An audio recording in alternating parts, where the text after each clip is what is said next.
के बारे में, सेल सिग्नलिंग के बेसिक कॉन्सेप्ट के बारे में। बेसिक क्या, इन द सेंस ये कि हम लोगों ने सेल सिग्नलिंग का जो पूरा कॉन्सेप्ट है और उनके रिसेप्टर्स के बारे को लेकर के सब कुछ हम लोगों ने पढ़ लिया था।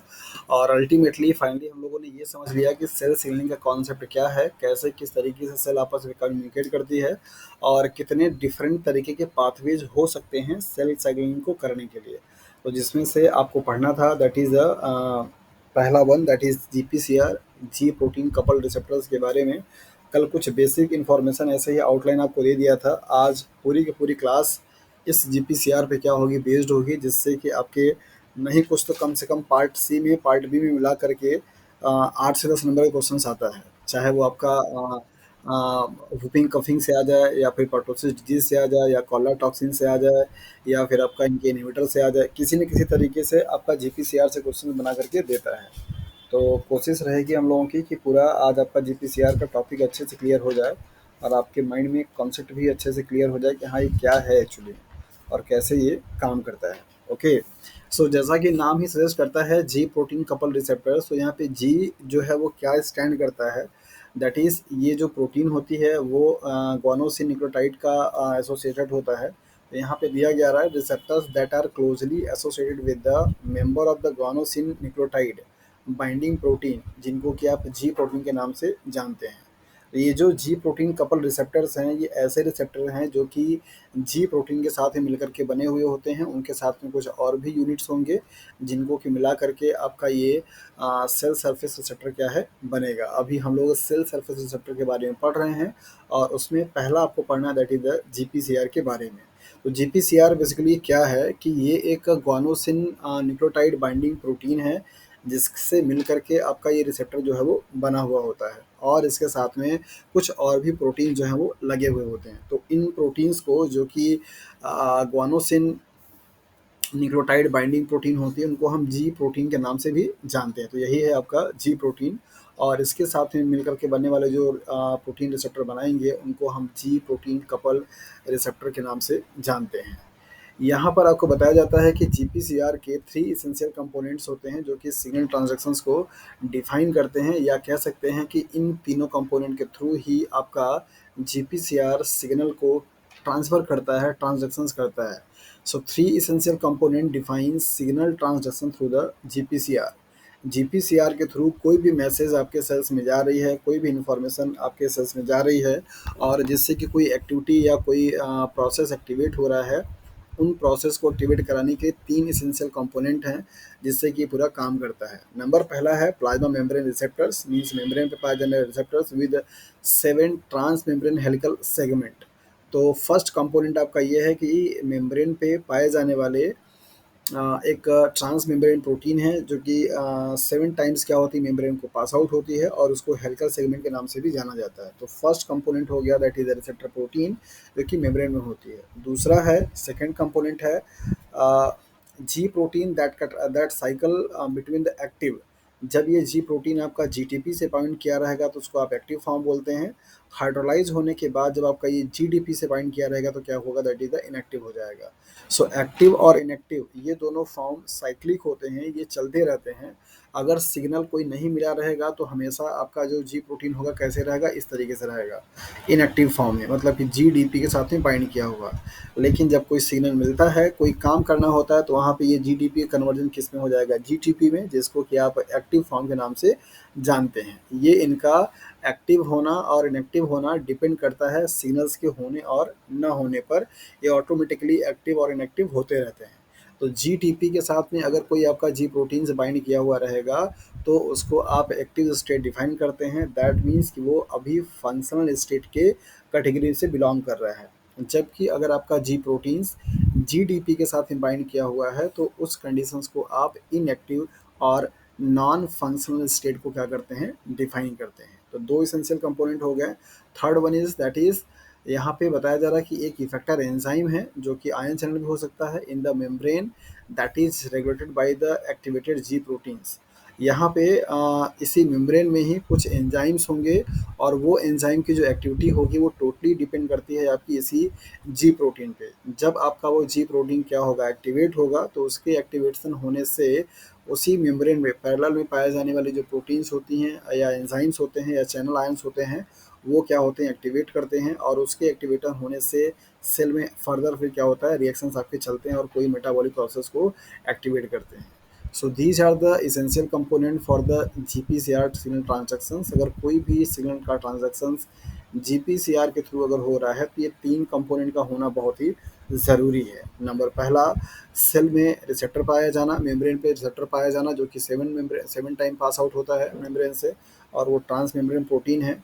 दूसरा, आपका जी प्रोटीन्स का पाया जाना दो फॉर्म में, साइक्लिक और नॉन साइक्लिक, मतलब एक्टिव और नॉन इनएक्टिव फॉर्म में, GTP and GDP bound form में। तीसरा, उसी मेम्ब्रेन में ही इमिडिएट किया हुआ कोई एक एंजाइम होगा जो कि उस प्रोटीन को क्या करेगा, मतलब आगे की प्रोसेस को क्या करेगा, एक्टिवेट करेगा। और जो खुद एक्टिवेट किससे होगा, that is the G protein से, और कैसे, जो कि एक्टिव प्रोटीन होगी। ये तीन इसके इसेंशियल क्या हैं, कंपोनेंट्स हैं। अभी आप आगे फिगर देखेंगे तो आपको क्लियर हो जाएगा ये सारे component. GPCR consist of a single polypeptide of multi pass nature protein. GPCR जो होता है वो सिंगल पॉलीपेप्टाइड होती है और जो कि मल्टीपल टाइम क्या करती रहती है, पास की रहती है। और ये जो प्रोटीन है वो मेम्ब्रेन को बेसिकली 7 टाइम पास करती है, 7 बार क्रॉस करती है। दैट इज़ वाई इसको आप सर्पेंटाइन हेलिकल प्रोटीन या हेलिकल रिसेप्टर के नाम से भी जाना जाता है। और लार्जेस्ट फैमिली होती है सेल सरफेस के रिसेप्टर्स प्रोटीन्स का। जितने भी आपके सेल बायोलॉजी में या इम्यूनोलॉजी में जो भी आप रिसेप्टर्स पढ़ते हैं सेल के सरफेस पे, उन सारे सेल सरफेस के रिसेप्टर प्रोटीन्स में सबसे बड़ी वाली प्रोटीन्स मानी जाती है, सबसे लार्जेस्ट फैमिली मानी जाती है। नेक्स्ट है जीपीसीआर, जो होता है सारे यूकेरियोटिक्स में प्रेजेंट होता है, प्लांट हो चाहे एनिमल हो। इनके थ्रू जो काम करने वाले मॉलिक्यूल्स होंगे वो न्यूरो हार्मोन्स हो सकते हैं, न्यूरोपेप्टाइड हो सकते हैं, पेप्टाइड और हार्मोन्स हो सकते हैं। ये कुछ मॉलिक्यूल है जो कि यहाँ पे काम कर सकते हैं, और ये आपका जो काम करेगा स्मेल के लिए, लाइट के लिए, टेस्ट के लिए, ये सारी जो सूचनाएं होंगी या इन्फॉर्मेशन होगा वो बेसिकली आपका इस जीपीसीआर के थ्रू क्या करेगा, काम करता है। जीपी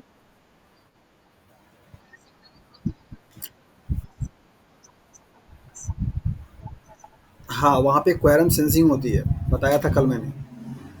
क्वेरम सेंसिंग एक प्रोसेस है जिसके थ्रू प्रोकैरियोटिक सेल्स जो होती हैं वो आपस में क्या करती हैं, कम्युनिकेट करने का काम करती हैं। Okay.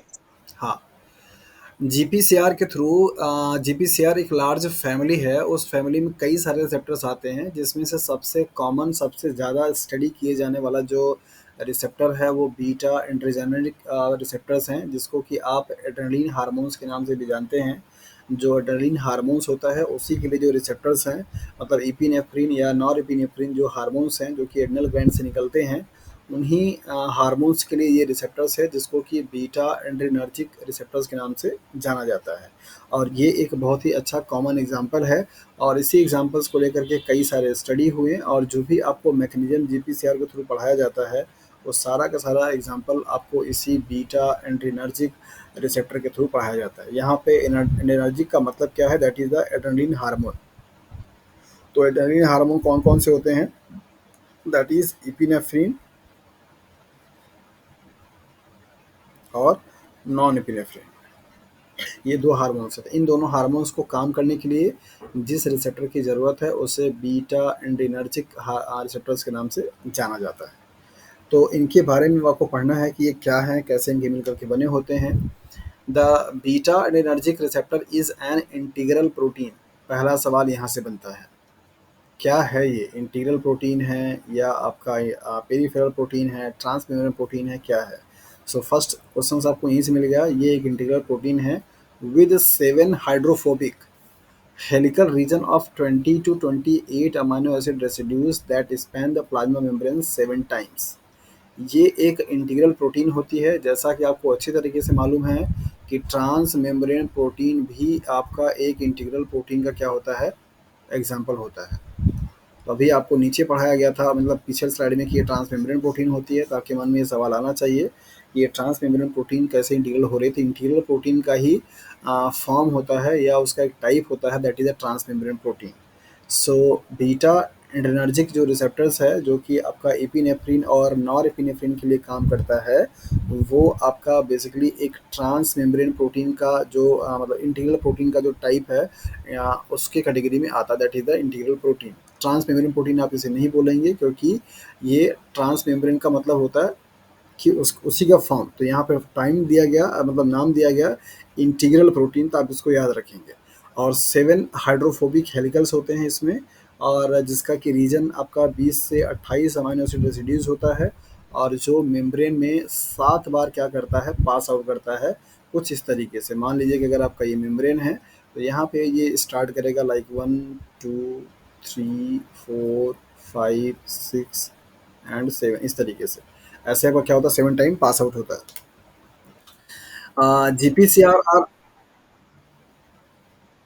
GPCR are linked to trimeric G protein. Trimeric से मतलब यहाँ पे ये हुआ कि इनके 3 यूनिट होते हैं, that is the alpha unit होता है, बीटा यूनिट होता है और गामा यूनिट होते हैं। ये 3 यूनिट से मिलकर के बनने वाला आपका प्रोटीन है, जिसको हम ट्राइमेरिक प्रोटीन के नाम से जानते हैं। इन तीनों में से ये दोनों जो यूनिट होते हैं वो हमेशा एक साथ में रहते हैं, और ये वाली जो यूनिट होती है वो क्या करती है, बाइंड करती है किससे, that is the G protein से। और इसी वाली यूनिट के पास आपकी G T P as activity होती है, और G T P as switch activity. मतलब क्या, कि ये आपका जी डी पी से जी टी पी भी बना सकती है, और जी टी पी से जी डी पी भी बना सकता है। ये अल्टरनेट फॉर्म करने की पॉसिबिलिटी होती है। पूछा जाता है कि ये ट्राइमेरिक प्रोटीन में से कौन से यूनिट के पास G T P as activity होती है। दूसरा सवाल यहाँ से बना, पहला यहाँ से क्या है, दूसरा किसके पास एटीपीएस सॉरी जीटीपीएस एक्टिविटी होती है, तो उसके लिए आंसर आपको दिया गया अल्फा यूनिट होती है। बीटा और गामा यूनिट आपस में दोनों क्या करते हैं, एसोसिएट होकर के ये कॉम्प्लेक्स बनाते हैं, ये इससे क्या होता है, अलग रहता है। ओके, तो जीपीसीआर एक बेसिकली ट्राइमेरिक जी प्रोटीन से क्या होती है, लिंक्ड होती है। G proteins are G T P as switch proteins. ये जो जी प्रोटीन्स होती हैं बेसिकली ये G T P as switch protein होती हैं। अब यहाँ पे G T P as switch protein से मतलब यही है कि ये जी टी पी के प्रेजेंस में एक्टिव और इनएक्टिव दोनों तरीके से हो सकती हैं। अगर आपका ये जी डी पी फॉर्म में होगा तो क्या कहलाएगा, इनएक्टिव, और अगर आपका ये जी टी पी फॉर्म में होगा तो क्या कहलाएगा, एक्टिव। मतलब अगर आपका कोई जीपीसीआर जीपीसीआर प्रोटीन अगर आपका इसके साथ में बाइंड किया रहेगा तो ये क्या रहेगा, इनएक्टिव फॉर्म रहेगा, और अगर ऐसा होगा तो क्या कहलाएगा, एक्टिव फॉर्म कहलाएगा। मतलब जी टी पी, और यहाँ पे अगर मैं लिख दूँ जैसे the G P C R, ये क्या कहलाएगा, एक्टिव फॉर्म। और यहाँ पे ये जी डी पी के साथ में क्या लगा हुआ है, जी पी सी आर, तो ये क्या कहलाएगा, इनएक्टिव फॉर्म कहलाएगा। तो ये इसके पास एक्टिविटी होती है एक्टिव और इनएक्टिव करने की, इसीलिए इसको क्या बोलते हैं, स्विच बोलते हैं, G T P A switch. G T P के ही एनर्जी के हेल्प से स्विचिंग होता है यहाँ पे एक्टिव और इनएक्टिव फॉर्म में, दैट इज़ वाई इसको G T P H switch protein के नाम से भी जाना जाता है, किसके पास एक्टिविटी होती है।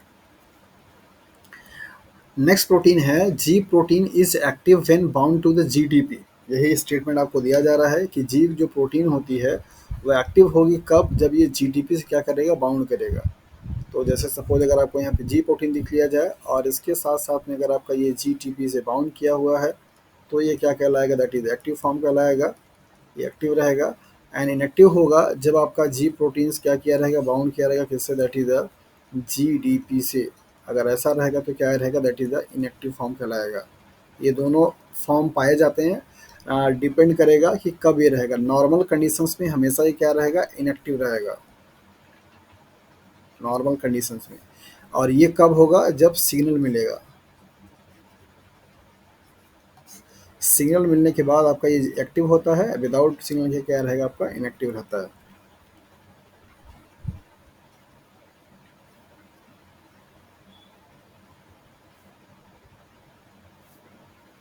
ओके, नेक्स्ट लाइन लिखा गया है, in the absence of a signal ji protein is inactive. ये वर्ड यहाँ पे गलत है, इसको आप लोग इनएक्टिव लिख लीजिएगा। जब कोई भी सिग्नल अब्सेंस रहेगा, जब भी कोई सिग्नल वहाँ पे सेल्स को आपको नहीं मिल रहा है, किसी भी स्टिमुलाई का इंफॉर्मेशन नहीं है, तो वो प्रोटीन आपकी हमेशा जीडीपी के साथ में क्या किया रहेगा, बाउंड किया रहेगा, और उस स्टेट को आप इनएक्टिव फॉर्म बोलते हैं। ओके। सो जब कभी भी जी प्रोटीन्स आपकी एसोसिएट हो जाएगी, यहाँ पे लिखा गया G proteins are associated with the cytoplasmic face of the membrane. ये अगला सवाल, जी प्रोटीन का एसोसिएशन मेम्ब्रेन से किस तरफ होता है? क्या उसका मेम्ब्रेन के आउटर आउटर सरफेस पे होगा, मतलब एक्स्ट्रा सेलुलर फेस पे होंगे, या आपका साइटोप्लाज्मिक फेस पे होगा? तो यहाँ पर आपको लिखा गया है कि G proteins are associated with the cytoplasmic face of plasma membrane. तो मान लीजिए कि अगर आपका ये सेल है और ये मेम्ब्रेन है, तो मेम्ब्रेन का ये वाला जो फेस होगा कहलाएगा that is the extra cellular, और ये वाला फेस कहलाएगा साइटोप्लाज्मिक। तो इनका लोकेशन जी प्रोटीन का कहाँ पे होगा, यहाँ, लाइक दैट। साइटोप्लाज्मिक फेस मतलब मेम्ब्रेन से अटैच्ड होंगे, बट ये नीचे होंगे, ऐसे ऊपर नहीं होंगे। तो इनके लोकेशंस को भी ये प्रॉब्लम बना करके दिया जाता है। तो पहला सवाल आपका यहाँ से बनता है, दूसरा सवाल आपका यहाँ से बनता है कि मीन्स किसके पास एटीपीएज एक्टिविटी होती है, जो कि अभी जस्ट आपको मैंने बताया दैट इज़ अल्फा के पास। बाकी बीटा और गामा दोनों क्या होंगे, आपके एसोसिएटेड फॉर्म में रहते हैं। और तीसरा पॉइंट आपका यहाँ से किस तरीके से ये जुड़े हुए रहते हैं। All G proteins contain three subunit that is the alpha, beta and gamma. ये तीन क्या है, इनके पास सब यूनिट होते हैं। Alpha subunit is GTPase switch proteins, ये वाली जो यूनिट होती है आपकी दैट इज द अल्फा, इसके पास क्या है, जीटीपीएज एक्टिविटी होती है, और ये प्रोटीन्स को एक्टिव और इनएक्टिव कराने में क्या करती है, हेल्प करती है। Beta and gamma means beta वाली यूनिट और गामा वाली यूनिट ये क्या करते हैं, subunit form heterodimeric complexes that is the G beta and gamma, ऐसे लिखा जाता है। ये अलग हो जाते हैं, और जी अल्फ़ा जो होती है वो अलग हो जाती है। अल्फ़ा बीटा गामा ये तीनों जी प्रोटीन्स के पार्ट होते हैं, जिसमें से अल्फ़ा अलग रहेगा, जी बीटा गामा क्या रहेंगे, अलग रहेंगे। G alpha subunit undergo auto inactivations due to GTPase activity. ये अल्फ़ा वाली जो यूनिट होती है इसके पास खुद का ऑटो इनएक्टिवेशन प्रॉपर्टी होती है।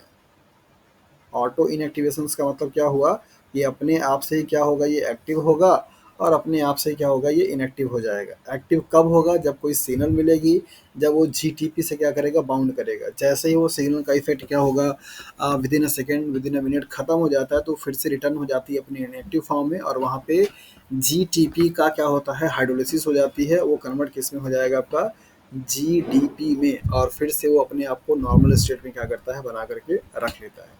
ये जीटीपी का हाइड्रोलिसिस होकर के जीडीपी का बनना, या जीडीपी से जीटीपी का बनना बहुत बड़ा इम्पॉर्टेंट फैक्टर है। अभी आप आगे जब पढ़ेंगे कॉलरा के बारे में लेकर के, या हुपिंग कफ के बारे में लेकर के, जिसे आप पर्टोसिस बोलते हैं, तो उन दोनों ही कॉन्सेप्ट में आपको यही एटीपी का जीडीपी का हाइड्रोलिसिस ही पढ़ाया जाता है। और सीएसआईआर में वहाँ से खूब जमकर के सवाल पूछता है कॉलरा टॉक्सिन्स को लेकर के, और पर्टोसिस टॉक्सिन्स को लेकर के, या जिसे आप हुपिंग कफ बोलते हैं, राइट। तो ये दोनों ही एग्जांपल्स बड़े इंपॉर्टेंट हैं जीपीसीआर के केस में पढ़ने के लिए, और वहाँ से प्रॉब्लम आपका बनता है। तो आपने यहाँ पे देखा कि जो अल्फ़ा सब यूनिट है, मतलब जी अल्फ़ा, इसके पास क्या है, ऑटो इनएक्टिवेशन में तरीका है। और ऐसा क्यों है, क्योंकि इसके पास जीटीपीएज एक्टिविटी है, मतलब ये जीटीपी को हाइड्रोलिसिस करके जीडीपी बना सकती है, जो कि इनएक्टिव हो सकता है, या फिर आपका सिग्नल मिलने पर जीडीपी को जीटीपी में कन्वर्ट कर सकता है, मीन्स एक्टिव बन सकता है। तो ये ऑटो इनएक्टिवेशन के उसमें जाता रहता है, और ये देखता रहता है। सारे स्टेटमेंट जो आपको यहाँ पे दिए गए हैं, उन सबको अब आपको यहाँ पे फिगर से समझना है, और उसको थोड़ा आप ध्यान से समझिएगा। सो स्टार्ट करते हैं। पहले यहाँ पर आपको बीटा एंटीनर्जिक रिसेप्टर्स के बारे में पढ़ाया जा रहा है, जो कि एड्रेनलिन हार्मोन्स के लिए रिस्पॉन्सिबल होता है। यहाँ पे इपिनेफ्रिन आपको लिख भी रखा है, तो इपिनेफ्रिन एक आपका एड्रेनलिन हार्मोन्स है। तो यहाँ पर पहले आप इसके स्ट्रक्चर को देख लीजिए। ये इसका एन टर्मिनल है, ये इसका क्या है, सी टर्मिनल है। यही है आपका क्या, दैट इज द जीपीसीआर, जहाँ पे आपको इनका जो मेम्ब्रेन पास जो दिखाया जा रहा है, दैट इज़ द, इसके नंबर्स के बारे में 1 है, ये 2 है, फिर आपका ये 3 है, और ये 4 है, फिर ये 5 है, ये आपका 6 है और ये आपका 7 है। तो ये इस तरीके से 7 टाइम क्या होते हैं, पास आउट होते हैं, और सिंगल क्या होती है, आपकी प्रोटीन होती है। इसी इंटीग्रल प्रोटीन्स, ये क्या है, आपकी इंटीग्रल प्रोटीन है।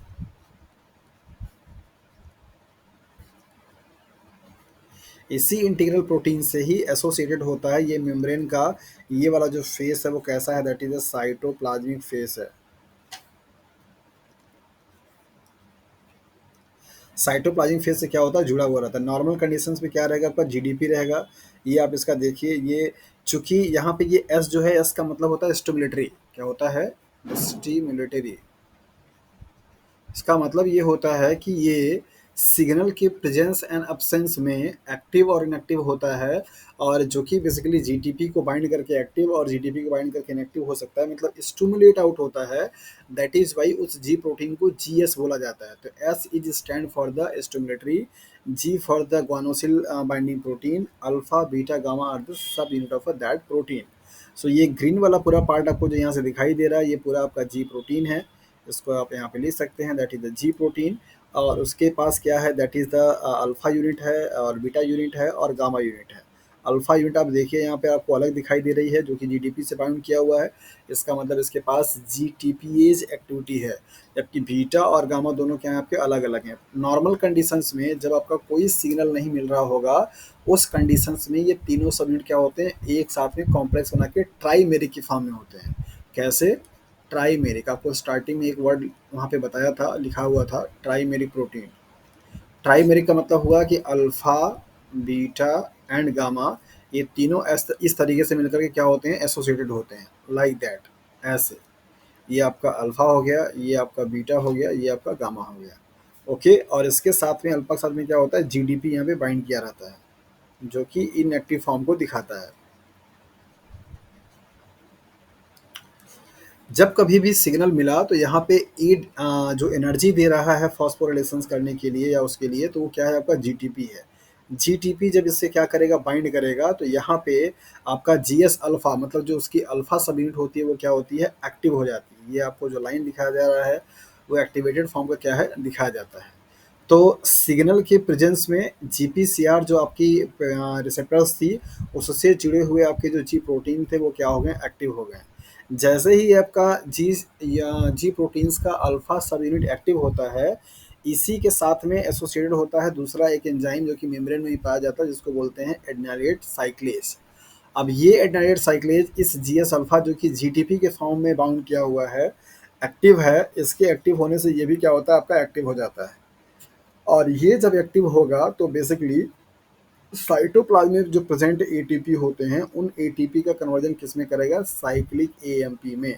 और cyclic AMP basically secondary messenger का भी क्या करता है, काम करता है।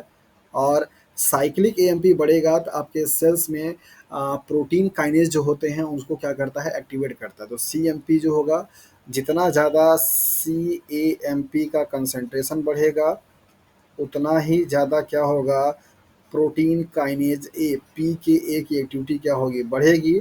और प्रोटीन काइनेज ए की एक्टिविटी अगर बढ़ती है तो वो बेसिकली फॉस्फोराइलेशंस करता है कुछ पर्टिकुलर प्रोटीन्स का, सेरिन एंड थ्रियोनिन के यूनिट पे।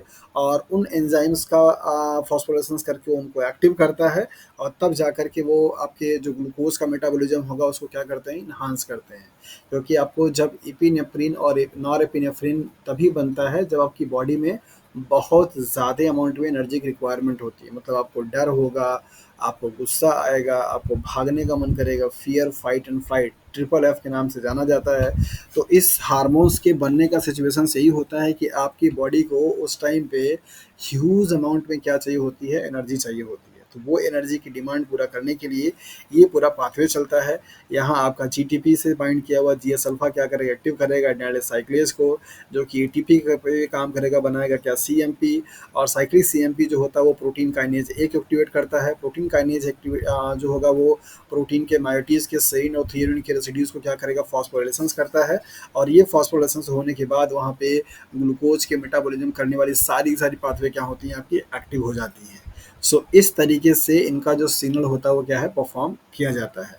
सो आपने यहाँ पे देखा कि जी प्रोटीन के थ्रू किस तरीके से इंट्रासेलुलर जो एक्टिविटीज़ होती हैं वो क्या हो रही है, परफॉर्म हो रही हैं। प्रोसेस आपका यहाँ से स्टार्ट हुआ, जो कि एक आपका नॉर्मल सिग्नल था, वो यहाँ पे बाइंड किया, फिर इसके बाद ये इनएक्टिव थे, ये एक्टिव हुए, एक्टिव होने के बाद तो दूसरे किसी मॉलिक्यूल्स को एक्टिव किया, ये किसी तीसरे मॉलिक्यूल को बनाया, कोई एक्टिव किया, ये किसी और को एक्टिव किया, और ये एक्टिव करके फिर किसी और को एक्टिवेट किया, तब जाके वहाँ पे क्या हो रहे हैं, रिस्पॉन्सेस हो रहे हैं।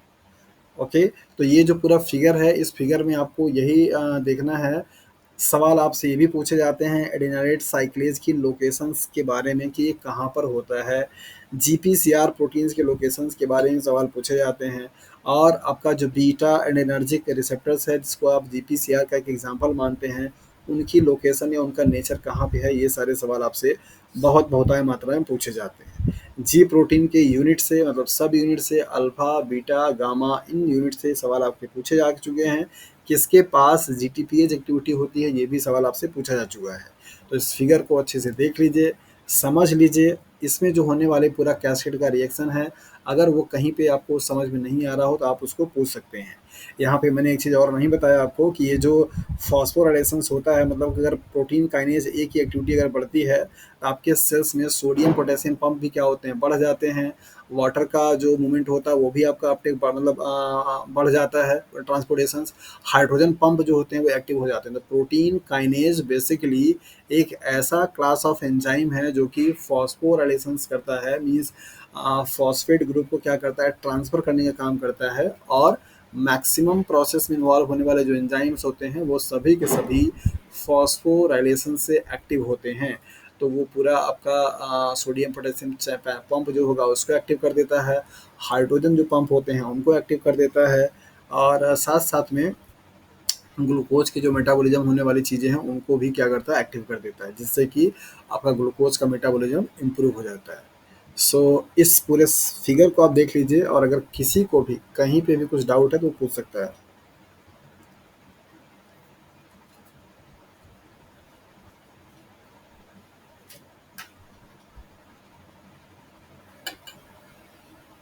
हेलो। हेलो। अरे हमको तो, हमें तो टेंशन हो गया कि भैया मैं ऑफलाइन तो नहीं हो गया हूँ। बड़े शिद्दत से पढ़ा रहे थे कि हाँ सब लोग सुन रहे हैं अच्छे तरीके से। चलिए, अच्छा है कि अभी सब लोग जुड़े हैं। हमें तो लगा कि मैं ऑफलाइन ही हो गया। ओके, क्या अभी किसी को भी इस टॉपिक में, जो कि अभी आपको आपके सामने एक्सप्लेन किया गया, कुछ डाउट है, कुछ प्रॉब्लम है?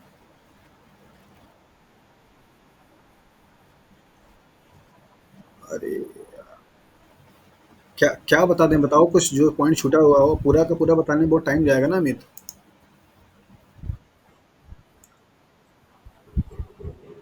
एड्रेनालेज साइक्लेज एक एंजाइम है जो कि मेम्ब्रेन में पाया जाता है, और ये एक्टिव होता है जब आपका जीएस अल्फा जीटीपी के साथ में क्या किया रहेगा, बाइंड किया रहेगा। और जब ये एक्टिव होगा तो साइटोप्लाज्म में प्रेजेंट एटीपी को कन्वर्ट किस में करता है, साइक्लिक एएमपी में, और जो कि सेकेंडरी मैसेंजर का काम करता है। और इसके एक्टिव होने की वजह से ये अगर कंसंट्रेशन बढ़ेगा तो सेल में प्रोटीन काइनेज ए का, पी के ए का कंसंट्रेशन बढ़ जाता है, मीन्स उसकी एक्टिविटी बढ़ जाती है। और जब ये बढ़ जाता है तो फर्दर जो उस प्रोसेस में इन्वॉल्व होने वाले जो प्रोटीन्स होते हैं उनका फॉस्फोराइलेशन करता है, और उनको एक्टिवेट करने का काम करेगा, और अल्टीमेटली ग्लूकोज का मेटाबॉलिज्म क्या होता है, बढ़ जाता है। चूंकि यहाँ पे हम लोग पढ़ रहे हैं एपिनेफ्रिन के बारे में, तो एपिनेफ्रिन आपकी बॉडी में एटीपी जनरेट कराने में हेल्प करता है by the activating all the metabolic process involving to the glucose metabolism.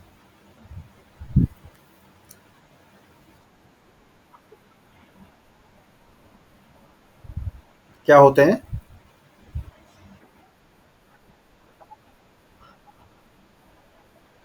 ये आपका जो प्रोटीन काइनेज ए होता है, ये कई सारे एक्टिविटी में पार्टिसिपेट करता है, बहुत सारे में, जैसे साइटोस्केलेटन के असेंबली में करने में, सोडियम पोटेशियम के पंप को एक्टिवेट करने में, हाइड्रोजन पंप को एक्टिव करने में, ग्लूकोज के मेटाबॉलिज्म को एक्टिव करने में, प्रोटीन्स को फॉस्फोरेट करके उसको एक्टिव करने में, बहुत सारे इसके डाइवर्स क्या है, रोल हैं।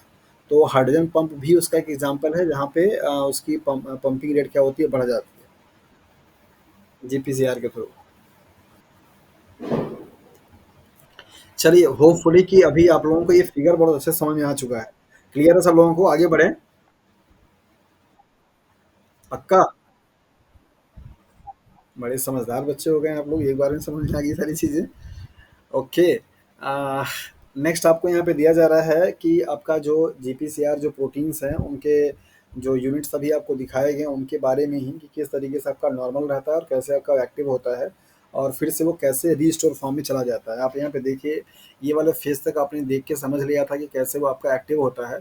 जब आपका ये एक्टिव फॉर्म हो जाएगा तो यहाँ से जो जीटीपी है ना, इससे यहाँ पे इनऑर्गेनिक फॉस्फेट क्या होता है, निकल जाता है, और जैसे ही इनऑर्गेनिक फेज आपका निकलेगा फिर से आपका ये क्या होगा, जीडीपी हो जाएगा और आपका ये रिवर्स होकर के चला जाएगा इनएक्टिव फॉर्म में।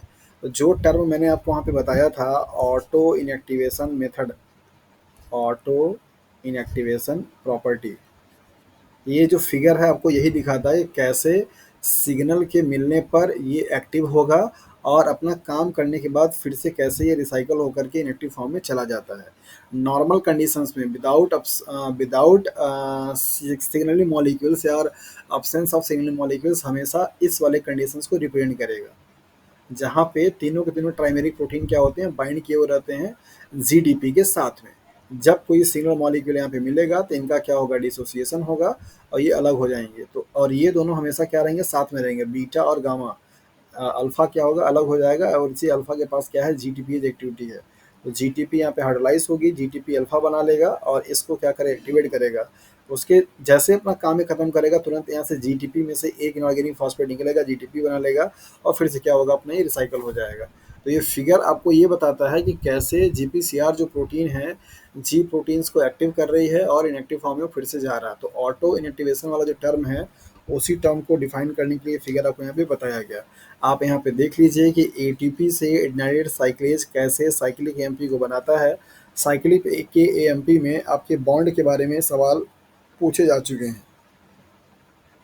साइक्लिक एएमपी में कौन कौन से कार्बन के बीच में बॉन्ड होता है। तो यहाँ पे ध्यान दीजिए, एक ही कार्बोनेट के मॉलिक्यूल्स के थर्ड वाले कार्बन से जो फॉस्फेट ग्रुप है और फिफ्थ वाले कार्बन का जो ऑक्सीजन ग्रुप है, उन दोनों के बीच में आपका ये बॉन्ड बना है।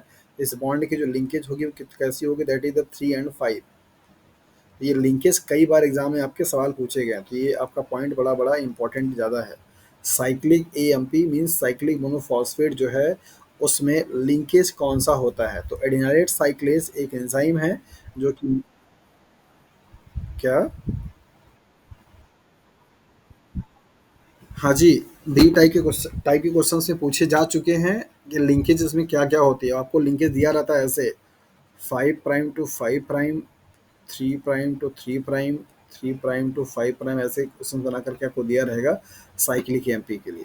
और ध्यान दीजिएगा, यहाँ पे शुगर मायोटीज आपको अलग करके भी दे सकता है। तो आप यहाँ पे समझिए, ये एक ही शुगर का मॉलिक्यूल है और एक ही शुगर के सेम शुगर के मॉलिक्यूल के एक थर्ड कार्बन पे और दूसरा फिफ्थ कार्बन पे, ये वाले के फिफ्थ कार्बन के ऑक्सीजन और थर्ड कार्बन के फॉस्फेट ग्रुप के बीच में बॉन्ड बनता है, जिसको कि आप साइक्लिक एमपी के नाम से जानते हैं।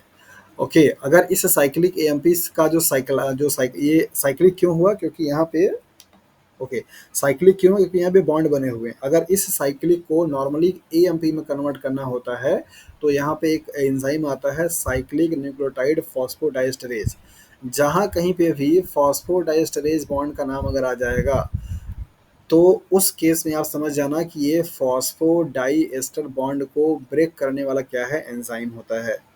एडेनाइलेट साइक्लेज बेसिकली एक आपका क्या है, इस ग्रुप को हटाएगा और इनके बीच में क्या करेगा, बॉन्ड बनाएगा। ये करने वाला ये करने वाला एंजाइम है, मतलब वहाँ पे साइक्लिक एएमपी बनाता है।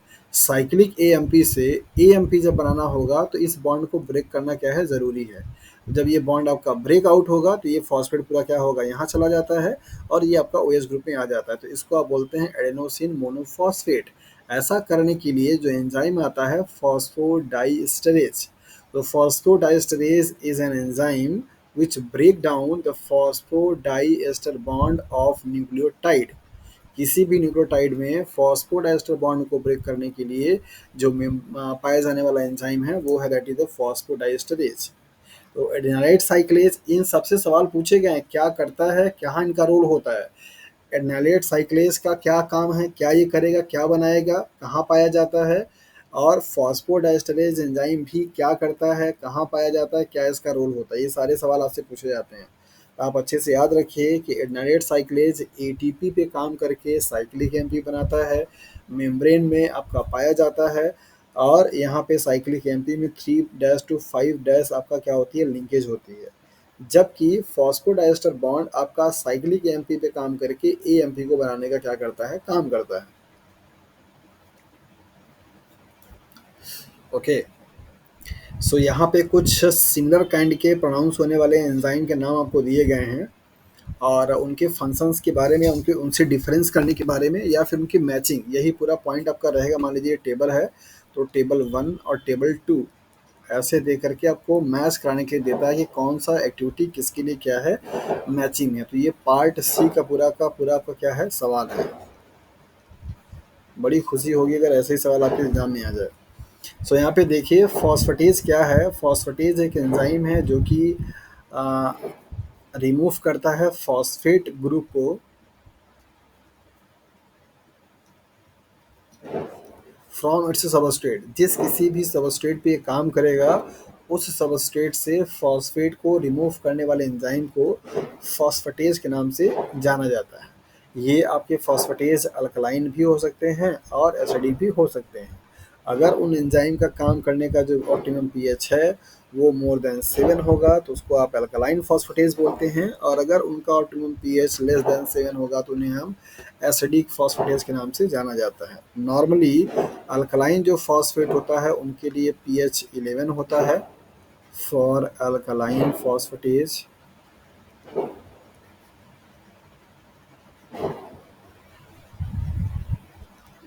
और पीएच 5.5 होती है एसिडिक फॉस्फेटेज के लिए।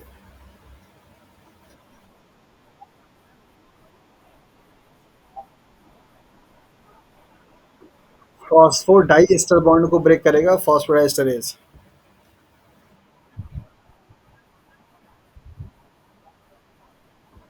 अच्छा, काहे?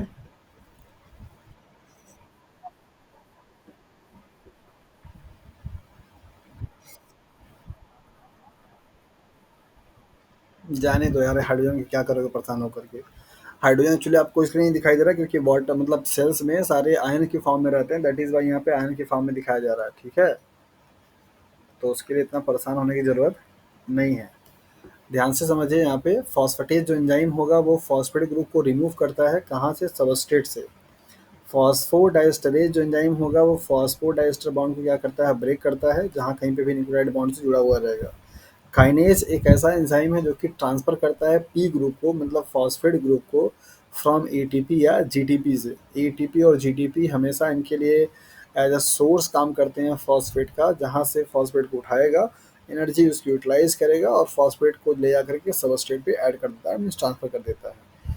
फॉस्फोराइलेज एक ऐसा क्लास ऑफ एंजाइम है जो कि इनऑर्गेनिक फॉस्फेट को क्या करता है, ऐड करता है किसी भी मटेरियल पे। तो एडिशन ऑफ इनऑर्गेनिक फॉस्फेट। तो ये कुछ फॉस्फेट के रिगार्डिंग में आपके टर्म्स यूज होते हैं, एंजाइम्स हैं जो कि अलग अलग कंडीशंस पे आपके यूज होते हैं, तो आप इनको थोड़ा सा ध्यान रखिएगा। नेक्स्ट हम लोग देखेंगे एडनाइलेट साइक्लेज के बारे में कि क्या है, ये कैसे काम करता है। यहाँ पे दिखाया जा रहा है कि एडनाइलेट साइक्लेज जो है आपका एन इंटीग्रल प्रोटीन है, मेम्ब्रेन में पाए जाने वाली, with its active site on the cytoplasmic face. इस एंजाइम का जो बाइंड करने वाला साइट होगा, पीछे की तरफ आप फिगर में देखिए यहाँ पे, तो आपको दिख जाएगा ये। इसकी जो बाइंडिंग साइट है, मतलब जो सबस्ट्रेट से बाइंड कर रहा है, वो कहाँ पे है, साइटोसॉलिक फेस पे, दिस वन। ये इसका क्या है, एक्टिव साइट है, यहाँ पे बाइंड कर रहा है। तो यही आपको बताया जा रहा है कि इसके लिए जो बाइंडिंग साइट है वो कहाँ पे, साइटोसॉलिक फेस पे है। The association of active GS protein with adenylyl cyclase stimulate the cyclase to catalyze CMP synthesis from the ATP। तो ATP से CMP के फॉर्मेशंस को बनाने के लिए आपका जो जीएस प्रोटीन है उसका एडनाइलेज साइक्लेज के साथ में जुड़ना ज़रूरी है। जब वो जुड़ेगा तब जाकर के वो ATP को कन्वर्ट करेगा किसमें, that is the cyclic AMP में। The interactions between the GS and adenylate cyclase is possible only when GS is bound to the GTP। Very very important point। ये आपके लिए प्रॉब्लम बना करके देके जाता है कि आपका जो जीएस प्रोटीन है और एडनाइलेट साइक्लेज है, ये दोनों सिर्फ तभी बाइंड कर सकते हैं जब आपका जो जीएस प्रोटीन है ऑलरेडी किससे किया बाउंड किया रहेगा, जीटीपी प्रोटीन से। तो आपने यहाँ पे देखा था कि एडनालेट जो साइक्लेज एंजाइम है वो क्या करता है, सी ए एम पी को बनाता है, और सी ए एम पी क्या करता है, पी के ए को बनाता है, और पी के ए क्या करता है, फॉस्फोराइलेशन करता है। तो आपको यहाँ पे दिया गया कि इसको करने के लिए, मतलब ये होने के लिए ज़रूरी क्या है कि जीटीपी से बाउंड किया हुआ होना चाहिए आपका जीएस प्रोटीन। तो अगर इस जीएस प्रोटीन में कोई भी म्यूटेशंस हो जाता है, कोई भी अल्टरेशंस हो जाते हैं जिससे कि ये आपका जीटीपी से बाउंड नहीं कर पाता, तो ये सारे के सारे जो आगे के प्रोसेस होंगे वो क्या होंगे, स्टॉप हो जाएंगे। तो अगर आपको प्रॉब्लम बना करके दिया जाता है कि किसी ऑर्गेनिज्म में जी प्रोटीन के अल्फा सब यूनिट में कोई आपकी म्यूटेशंस हो जाती है उसके बाइंडिंग ग्लू में, तो वहाँ पे कॉन्सिक्वेंटली क्या इम्पैक्ट पड़ेगा, तो आपको वहाँ पे बताना होगा ध्यान से कि सारी की सारी आगे की जो प्रोसेसेस हैं वो डिपेंड करती हैं आपकी एडनाइलेट साइक्लेज पे। और एडनाइलेट साइक्लेज आपका तभी एक्टिव होगा जब आपका जीएस अल्फा जो डोमेन है, मीन्स जो आपका सब यूनिट है, वो आपका जीटीपी से बाउंड किया रहेगा। तो अगर इस वाले यूनिट में कहीं कहीं पे भी कोई अल्ट्रेशन आता है या म्यूटेशन हो जाता है, तो म्यूटेशन हो जाने की वजह से आपका ये बाइंड नहीं कर पाएगा। और अगर बाइंड नहीं करेगा तो यहाँ पे कोई भी प्रोसेस आगे नहीं चलेगी, ना तो साइक्लिक एएमपी बनेगा, ना तो प्रोटीन काइनेज ए बनेगा, ना तो वहाँ पे फॉस्फोराइलेशन होगा, और ना ही अल्टीमेटली कोई सेलुलर रिस्पॉन्स आएंगे, ऐसा कुछ भी वहाँ पे नहीं होगा। तो ये कंडीशन आपको दिया गया कि ये जीटीपी से जब बाउंड रहेगा तभी जा करके ये काम हो सकता है, मतलब एडनाइल साइक्लेज कैटालाइज कर सकता है। Cyclic AMP directly activate cyclic AMP dependent protein kinase, जिसको कि प्रोटीन काइनेज ए के नाम से जाना जाता है। तो प्रोटीन काइनेज ए का जो कंसंट्रेशन होगा वो आपका साइक्लिक एएमपी के डायरेक्टली प्रोपोर्शन माना जाता है। अगर साइक्लिक एएमपी का कंसंट्रेशन क्या करेगा, रेज करेगा, तो पी के ए का कंसंट्रेशन भी क्या करेगा, रेज करेगा। अगर ये घटेगा तो ये भी घटेगा। So PKA मतलब protein kinase A catalyze the transfer of terminal phosphate group from ATP to next important point serine, SER और threonine of the target protein। जिस किसी भी टारगेट प्रोटीन को एक्टिव करना होता है जो कि उस मेटाबॉलिक पाथवे में इन्वॉल्व होती है, उस प्रोटीन के सेरीन एंड थ्रियोनिन रेसिड्यूज का फॉस्फोराइलेशन करता है कौन, प्रोटीन काइनेज ए। तो protein kinase A activate the certain proteins by phosphorylation process at their serine and threonine residues। ये इम्पोर्टेंट से इम्पोर्टेंट पॉइंट है, किस यूनिट पे फॉस्फोराइलेशन आपका होता है। तो इसको आप अच्छे से समझते रहिए कि फॉस्फोराइलेशन करने के लिए सेरीन और थ्रियोनिन सब यूनिट हैं, जिस यूनिट पे आपका एटीपी ग्रुप क्या होता है, फॉस्फेट ग्रुप ट्रांसफर करता है कौन, pKa. So target for the pKa is the transcription factor crepe, cyclic AMP responsive element binding protein. आपका जो भी प्रोटीन काइनेज ए है उसके लिए टारगेट क्या है, एक प्रोटीन है जो कि ट्रांसक्रिप्शन फैक्टर है। उस ट्रांसक्रिप्शन फैक्टर को जब ये एक्टिवेट करता है तो पूरा आपका उस पर्टिकुलर जीन का जो एमआरएनए है वो ज़्यादा बनने लगता है, और कंसिक्वेंटली उससे होने वाले जो फंक्शंस होते हैं उस प्रोटीन से वो भी क्या होता है, इम्प्रूव हो जाता है। तो इस तरीके से आपका साइक्लिक एएमपी से जुड़ा हुआ है सीएमपी, और सीएमपी से जुड़ा हुआ है प्रोटीन काइनेज ए, और प्रोटीन काइनेज ए से जुड़े हुए हैं further metabolic activities and processes. So ये आपने यहाँ पे प्रॉपर तरीके से देख करके समझ लिया। अगर किसी को इस स्लाइड में, इस कॉन्सेप्ट में कहीं पे भी कुछ डाउट है तो अपने डाउट को भी क्लियर कर सकता है।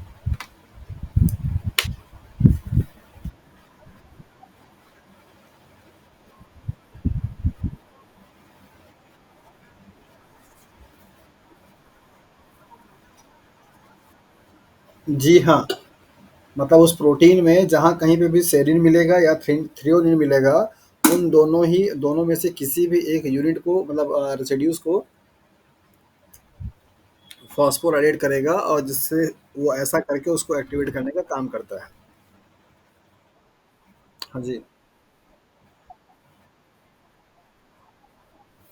हाँ, मतलब एक एग्ज़ाम्पल ये है, ऐसे और भी कई एग्ज़ाम्पल्स होते हैं, जैसे इस यहाँ पे जो एग्ज़ाम्पल लिया गया है क्रेब के नाम के बारे में, ये आपका प्रोटीन काइनेज ए के लिए क्या है, टारगेट प्रोटीन है। तो अब इस क्रेब वाले में जहाँ कहीं पे भी आपका सेरीन दिखाई देगा या आपका थ्रियोनिन दिखाई देगा, इनका क्या करेगा ये फॉस्फोराइलेशंस मीन्स पी ग्रुप का एडिशन। ऐसा करके इसको क्या करेगा, एक्टिवेट करेगा और जब ये एक्टिवेट होगा, तो इनके कंसेक्यूटिव जो भी फंक्शंस होंगे उनको क्या करेगा, परफ़ॉर्म करेगा।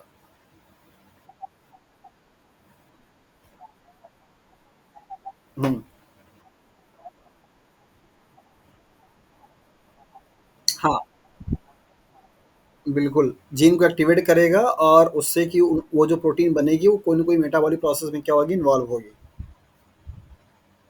है ना? हाँ, ओके। तो फाइनली आप लोगों को जीपीसीआर का जो कॉन्सेप्ट है वो समझ में आ गया। तो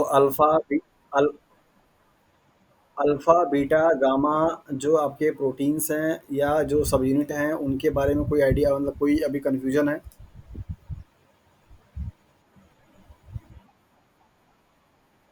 बीटा और गामा उनके स्ट्रक्चरल कंपोनेंट होते हैं, वो एज सच एक्टिवेशन या उसके प्रोसेस में इन्वॉल्व नहीं होते हैं, लेकिन उनका जुड़ा रहना ज़रूरी है। अगर वो उसके साथ में नहीं रहेंगे तो मतलब कि जो जी अल्फ़ा है, जो पहली वाली यूनिट है, वो एक अकेले में नहीं रह सकती है, उसका डिसोसिएशन होता है एक्टिवेट होने के बाद में। सॉरी, बट इनएक्टिव फॉर्म में उन तीनों कंपोनेंट का पाया जाना ज़रूरी है। बाकी तो दोनों जो डायमेरिक यूनिट होते हैं, वो कॉम्प्लेक्स बनाते हैं जी के साथ में, जी बीटा एंड गामा, जो कि आपका ऐसा कुछ एक्टिवेशन में पार्टिसिपेट नहीं करते, सेल में पड़े रहेंगे। आपने एक फिगर देखा था जहाँ पे जी अल्फा जो है वो फिर से इनएक्टिव हो रहा था, तो इनएक्टिव होने के टाइम पे वो बीटा और गामा का यूनिट होना जरूरी है। जब वो रहेगा तभी जाकर के डाईमेरिक से ट्राइमेरिक कन्वर्जन हो पाता है। ओके, अनदर एंजाइम है फॉस्फोलाइपेज। फॉस्फोलाइपेज बेसिकली आपका एक ऐसा एंजाइम है जो कि फैटी एसिड्स में या कहीं पे भी, जहाँ कहीं पे भी आपका फॉस्फेट ग्रुप जुड़ा हुआ है, उनके बॉन्ड को ब्रेक करके फॉस्फेट को अवेलेबल कराने का क्या करता है, काम करता है। वैसे मेजॉरिटी आप इसको पढ़ कर के आएंगे लिपिड में, जो कि फैटी एसिड्स होते हैं उनके बीच में जो बॉन्ड बने हुए हैं तो उनको ब्रेकआउट करने के लिए दिया जाता है। इनके कुछ टाइप्स होते हैं, जैसे phospholipase A, phospholipase C, phospholipase D. तो कभी कभी आपसे एग्जाम में सवाल ये पूछे जाते हैं कि फॉस्फोलाइपेज ए सी डी कहाँ पे बाइंड करता है और कहाँ पे आपका कट करता है। तो ये फिगर आप देखिए, ये फैटी एसिड का है और फैटी एसिड में ये आपका पूरा ग्लिसरॉल है, ये आपके लगे हुए फैटी एसिड्स हैं। तो फॉस्फोलाइपेज ए वन और ए टू, मतलब फॉस्फोलाइपेज ए दोनों मिला करके बेसिकली क्या करेगा, इस बॉन्ड को तोड़ेगा, जिसको कि आप ईस्टर बॉन्ड बोलते हैं। क्या बोलते हैं? Ester bond. फॉस्फोलाइपेज सी और फॉस्फोलाइपेज डी, ये दोनों मिलाकर किसको बॉन्ड, किसको ब्रेक करेंगे, that is the phosphodiester bond.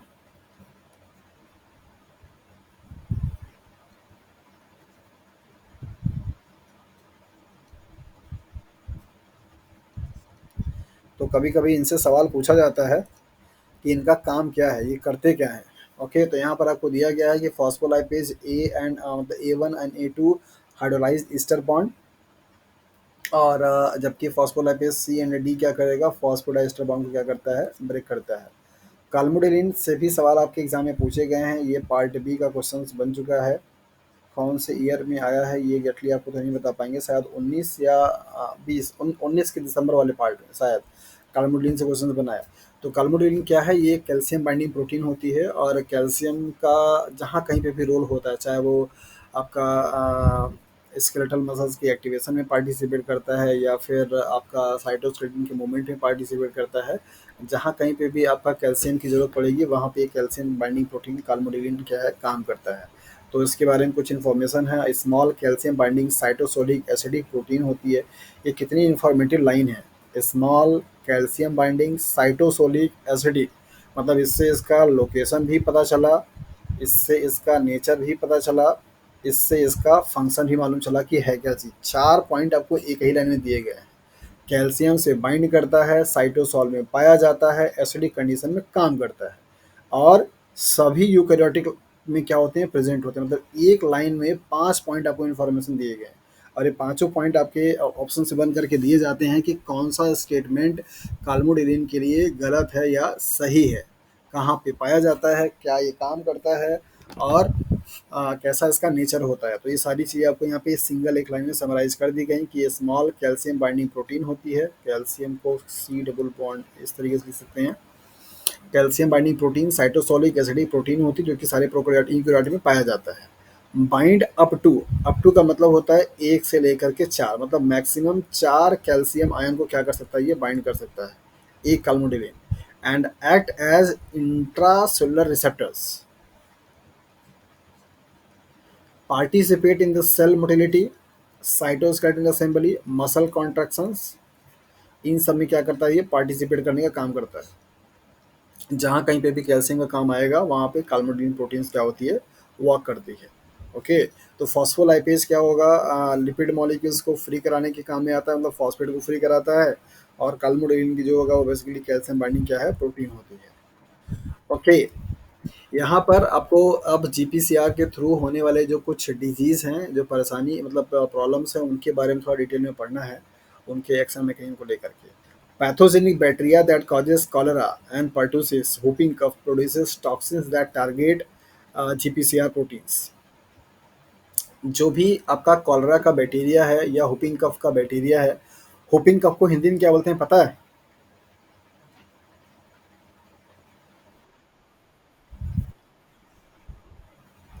हाँ जी, इसको बोलते हैं कुकुर खांसी।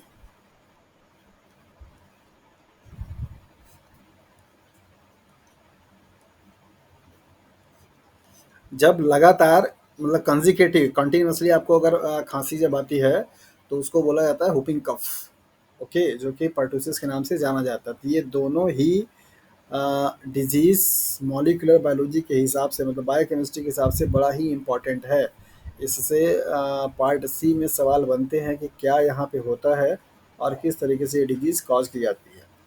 तो बताया जा रहा है कि जो पैथोजेनिक बैक्टीरिया होते हैं जो कि कॉलरा और पर्टूसिस को कॉज करते हैं, उनके द्वारा कुछ टॉक्सिन्स निकलते हैं। इनके टॉक्सिन्स का नेचर ही पूछा जाता है कि ये कौन सा टॉक्सिन्स आपका, ये दो तरीके के हो सकते हैं। एक तो आपका हो सकता है एक्सोटॉक्सिन्स, और दूसरा आपका होता है एंडोटॉक्सिन्स।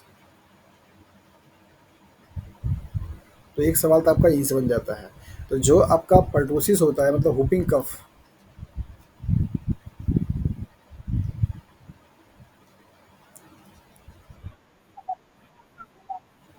अरे अभी सुनाई दे रहा है?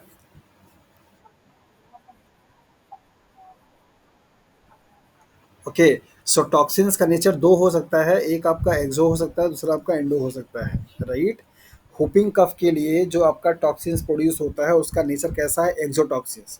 सो हुपिंग कफ वाला कैसा है, एक्सो। और आपका जो कॉलेरा वाला जो टॉक्सिन्स है उसका नेचर कैसा है, एंडो। तो एक सवाल तो आपका सिर्फ यही से बनता है कि कॉलरा टॉक्सिन इज क्या है, इंट्रोटॉक्सिन है, एक्सोटॉक्सिन्स है, बोथ है, या क्या है। इसको डायरेक्टली इंडो नहीं बोल सकते हैं, इंडो थोड़ा वर्ड गलत हो जाता है, इसको इंटेरो बोला जाता है, राइट। इंटेरोटॉक्सिन बीच में पाई जाती है, इंटेरोटॉक्सिन। तो एक आपका एक्सोटॉक्सिन, दूसरा आपका इंट्रोटॉक्सिन। तो कॉलरा के लिए जो पढ़ने वाला प्रोड्यूस जो होगा वो एग्जाम्पल किसका है, इंट्रो का। और जो हुपिंग कफ के लिए वो एग्जाम्पल किसका है, एक्सो का। इसको कहीं कॉपी पे लिख लीजिए, ये एक नंबर का सवाल दो मतलब पार्ट बी के क्वेश्चन आपके ये बनते हैं।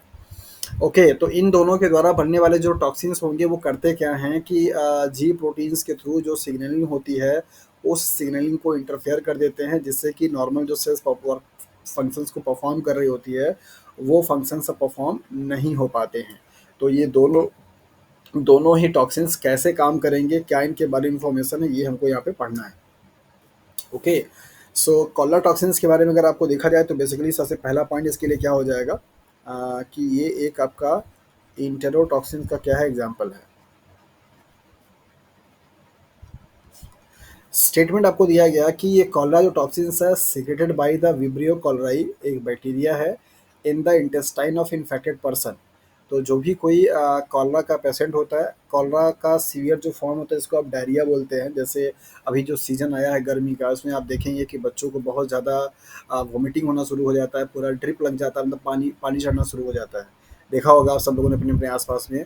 और गर्मी अभी तो फिलहाल जैसे मान लीजिए गर्मी ज़्यादा नहीं पड़ रही है, अदरवाइज इस महीने में तो जितने भी लोकल लोकल डॉक्टर भी रहते हैं ना, उनके पास ही मरीजों की भरमार लगी रहती है, सब एकदम लगा लगा के ग्लूकोज और लगाए ड्रिप लगा करके पानी चढ़ता रहता है वहाँ पे, डीएनएस के बारे में, राइट। तो ये डीएनएस का नाम मतलब जानते हैं आप लोग? जो जो पानी का बॉटल होता है, मतलब पेशेंट को जो चढ़ाया जाता है, टिप टिप टिप टिप जो गिरता रहता है, वो क्या है? इसका मतलब होता है नॉर्मल सलाइन।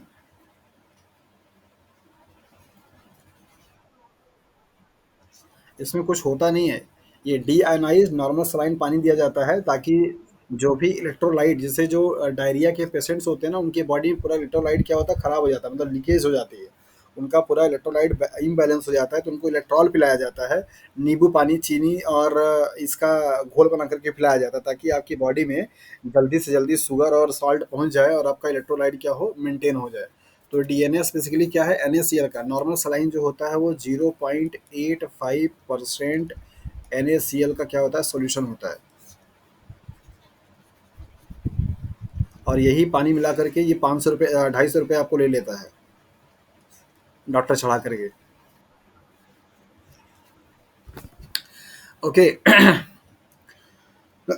सो यहाँ पे आपको बताया जा रहा है कि जो कॉलरा टॉक्सिन्स है वो क्या है, एक विब्रियो कॉलराई बैक्टीरिया है, जिसके थ्रू बनने वाला, सिक्रेट किया जाने वाला एक टॉक्सिन्स है, जो कि इन्फेक्टेड पर्सन्स के इंटेस्टाइन में क्या होता है, सिक्रेट आउट करता है। ये करने के बाद क्या है, इसका नेचर कैसा है, हेटेरोडाइमेरिक, मतलब दो यूनिट से मिलकर के बना हुआ होता है। Subunit B recognize and bind to the specific gangliocytes on the surface of intestinal epithelial cells and provide a route for subunit A to enter these cells। ये पॉइंट बड़ा ही इंपॉर्टेंट है। ये हेट्रोडाइमेरिक है, मतलब कि यहाँ पे आपके दो यूनिट होते हैं, that is the A and B. B जो होती है वो फॉर द किसके लिए है, बाइंडिंग के लिए होती है। ये इपिथेलियल जो सेल्स होती हैं उनके सरफेस पे जाकर क्या करता है, गैंग्लियोसाइट से बाइंड करता है और रूट प्रोवाइड करता है एंट्री करने के लिए, किसके लिए, ए के लिए। और ए जाकर के अपना क्या करेगा, काम करेगा। तो क्या काम होता है, ADP ribosylation of arginine of alpha subunit of GS protein. तो अब ये पॉइंट के बेसिस पे आप लोगों से मुझे आंसर चाहिए। यहाँ पे मैं पहले रफ करता हूँ, फिर आपको बताता हूँ। यहाँ पे दिया गया कि जी एस अल्फा का ए डी पी राइबोसाइलेशन किया जा रहा है। ओके, जीएस प्रोटीन का राइबोसाइलेशन किस पे किया जा रहा है, ये आर्जिनिन वाले पे। देखिए इसी एक लाइन से 3 सवाल बनता है आपका। पहला, कॉलरा टॉक्सिन्स में क्या होता है, मतलब क्या चीज़ होगा जो कि उसको प्रॉब्लम क्रिएट करता है, तो आप यहाँ पे बताते हैं एडीबी राइबोसाइलेशन, ये एक आंसर हो गया। किसका होगा, तो जीएस प्रोटीन के अल्फा सब यूनिट का, 2 पॉइंट हो गया। तीसरा, किस वाले अमाइनो एसिड में आपका एडीपी राइबोसाइलेशन होगा, तो उसके लिए आर्जिनिन ऑप्शन, क्वेश्चन नंबर 3 हो गया। तो इसी एक लाइन से 3 टाइप के सवाल आपके बनते हैं कि कॉलरा टॉक्सिन्स में क्या होता है नॉर्मल कंडीशंस में। दूसरा, राइबोसाइलेशन जो हो रहा है वो किसका होगा, कौन से प्रोटीन के कौन से यूनिट का, तो जीएस प्रोटीन का, मतलब स्टिमुलेटरी जी प्रोटीन्स का अल्फा सब यूनिट के बारे में। तो अब मुझे आप बताइए, ये जो लाइन है ये वो ये बताती है कि कॉलरा का जो टॉक्सिन्स होता है, वो टॉक्सिन्स आ करके क्या करता है यहाँ पे कि एडीपी का राइबोसाइलेशन कर देता है। मतलब आपके यूनिट का वहाँ पे क्या करता है, उसी स्टेट में बनाए रखता है, मतलब उसको स्टेट से कॉन्टिन्यूसली उसी स्टेट में बना रहेगा। तो एडीपी राइबोसाइलेशन जब आपका हो जाता है, तो आप ये कह सकते हैं कि ये वाली जो आपकी प्रोटीन है जीएस अल्फा वाली, वो जिस कन्फर्मेशन में है उसी कन्फर्मेशन में सिर्फ रहेगी। वो कन्फर्मेशन जो उसका रिवर्स हो रहा था वो अब नहीं हो पाता है। तो कॉन्सिक्वेंटली क्या आते हैं, क्या होता है आपका कॉलर टॉक्सिन्स में, आप यहाँ पे इसको ध्यान से समझिए। ये जीएस अल्फा क्या है, आपका एक्टिव फॉर्म है। क्या है, एक्टिव फॉर्म है। एडीपी राइबोसाइलेशंस के हो जाने की वजह से जो जीटीपी एच स्विच एक्टिविटी थी, वो क्या हो गई, लॉस हो गई। मतलब अब ये प्रोटीन जिस किसी भी फॉर्म में है, अभी किस फॉर्म में है, एक्टिव फॉर्म में है, तो अब ये कॉन्सिक्वेंटली एक्टिव फॉर्म में ही रहेगा। मतलब अब इसको जो यहाँ पे स्विचिंग हो रहा था कि एक्टिव से इनएक्टिव बनना, इनएक्टिव से एक्टिव बनना, वो वाली प्रॉपर्टी इसने क्या किया, लॉस कर दिया, क्योंकि यहाँ पे एडीपी राइबोसाइलेशन हो गया। जब राइबोसाइलेशन हो जाता है तो जो आपकी जीटीपी यूनिट होती है, जीएस अल्फा से जो बाइंड की हुई रहती है, वो कॉन्टिन्यूसली क्या किया रहता है, बाइंड किया रहता है। ये यहाँ से डिसोसिएट नहीं हो पाता, ताकि आपका जो जीडीपी बनने वाला होता है, जीडीपी अब नहीं बन पाएगा। जब ये जीएस अल्फा हमेशा कॉन्टिन्यूसली आपका एक्टिव फॉर्म में रहेगा तो क्या क्या पॉसिबिलिटी बनेगी, तो बनेगा क्या, यहाँ पे एक्टिव रहेगा तो पहले आएगा आपका एडिनाइलेट साइक्लेज, और इसके वजह से क्या बनेगा, साइक्लिक एएमपी। साइक्लिक एएमपी बनेगा तो क्या बनेगा आपका, protein kinase A. Protein kinase A बनेगा तो आपका क्या होगा, that is a phosphorylation. Phosphorylation होगा तो क्या क्या चीज़ें हो सकती हैं यहाँ पे, सोडियम पोटेशियम जो पंप होगा वो एक्टिव हो जाएगा, हाइड्रोजन जो पंप होगा वो एक्टिव हो जाएगा, वाटर मॉलिक्यूल का जो ट्रांसपोर्टेशन होगा वो एक्टिव हो जाएगा, या आपके बहुत सारे प्रोसेस हो जाते हैं। सो इसके एडीपी राइबोसाइलेशन होने की वजह से सेल्स में एनालिएट साइक्लेज जो एंजाइम होता है वो कॉन्टिन्यूसली एक्टिव रहता है। और जब ये कॉन्टिन्यूसली एक्टिव रहेगा तो सेल्स में साइक्लिक एएमपी का कॉन्सेंट्रेशन आपका क्या करता है, बढ़ जाता है। साइक्लिक एएमपी कॉन्सेंट्रेशन बढ़ेगा तो प्रोटीन काइनेज एक एक्टिविटी बढ़ जाएगी, और ये क्या करेगा, आपका फॉस्फोराइलेशन करेगा, जिसकी वजह से सोडियम पोटेशियम आयन चैनल क्या होंगे, आपके ओपन हो जाएंगे, मतलब ओपन ही रहेंगे। और हाइड्रोजन पंप भी क्या होगा, आपका ओपन रहेगा, वाटर मॉलिक्यूल आपका क्या होगा, सब का सब बाहर निकलना शुरू हो जाता है। ऐसा होने से यहाँ पे एक्सेसिव लॉस हो जाता है, excessive loss of H2O means water and ions या इलेक्ट्रोलाइट्स। और इसी के कंडीशंस को जब सीरियस हो जाता है तो आप उसको डायरिया का नाम दे देते हैं। तो डायरिया क्या है, excessive loss of water and electrolytes. अगर किसी भी पेशेंट की बॉडी में वाटर का मात्रा बहुत ज़्यादा कम हो जाए, इलेक्ट्रोलाइट सब एकदम लॉस हो जाए, तो उसको आप क्या बोलते हैं, डायरिया बोलते हैं। तभी आप देखिए कि जो डायरिया के पेशेंट्स होते हैं उनकी आंखें पूरी अंदर चली जाती हैं, शरीर एकदम से पिचक जाता है, शरीर में कोई जान नहीं रह जाता है। तो डॉक्टर उनको धीरे धीरे धीरे धीरे धीरे धीरे इंट्रावेनस क्या करता है, पानी चढ़ाता है, और उसी पानी के बोतल में कभी ग्लूकोज तो कभी इंजेक्शन, तो कभी ग्लूकोज तो कभी इंजेक्शन डालता रहता है, डालता रहता है। धीरे धीरे करते करते 4-6 बॉटल जो आपकी पानी चढ़ती है, तब जाकर के आपकी बॉडी में नॉर्मल इफेक्ट हो पाता है। तो एक छोटा सा मॉलिक्यूल। हाँ। किसका? वो तो डायरेक्टली इंट्रावेनस दिया जाता है ना, डायरेक्टली आपके ब्लड में जाता है। हाँ डेफिनेटली वो पैसिव ट्रांसपोर्ट है, क्योंकि वहाँ पे हायर कंसंट्रेशन से लोअर तरफ मूवमेंट होता है। तो एक छोटा सा molecule that is a toxin, जो कि जाकर के इतना बड़ा प्रॉब्लम क्रिएट करता है आपके सेल्स में, और उसके साथ में ये पूरी की पूरी पाथवे क्या होती है, चलती है। तो ये अब आपको फ्लो चार्ट बहुत अच्छे से समझ में आ जाना चाहिए कि जब आपका कॉलरा टॉक्सिन से बाइंड करेगा तो वहाँ पे क्या होगा, एडीपी का राइबोसाइलेशन हो जाएगा। और एडीपी के राइबोसाइलेशन से क्या होगा, ये एक्टिव फॉर्म में बना रहेगा, जिससे कि आपका एडनालेट साइक्लेज एक्टिव रहेगा, सीएमपी बढ़ जाएगा, प्रोटीन काइनेज ए बढ़ जाएगा, फिर आपका फॉस्फोराइलेशन होगा, और जिससे कि सारे पाथवे क्या होंगे, एक्टिव और कॉन्टिन्यूसली चलते ही रहेंगे। और ऐसा अगर हुआ तो उस पेशेंट की बॉडी से एक्सेसिव लॉस हो जाता है आयंस का और वाटर का। तो यही कंडीशंस होती है कॉलरा टॉक्सिन्स में। और कॉलरा का ही सीवियर जो रूप है वो क्या है, दैट इज द डायरिया।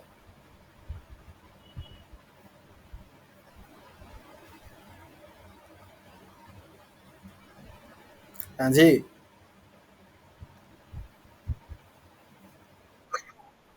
तो कहिए कैसा लगा आपको कॉलरा टॉक्सिन पढ़ करके, समझ में आया?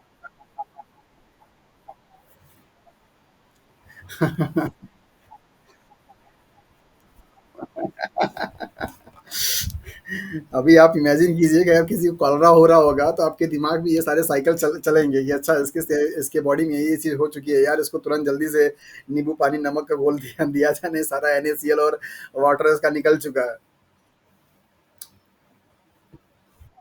सोचिए कि जो डॉक्टर्स लोग होते हैं वो कितने आसानी से ला करके ड्रिप चढ़ा देते हैं और मतलब दवाइयाँ दे देते हैं।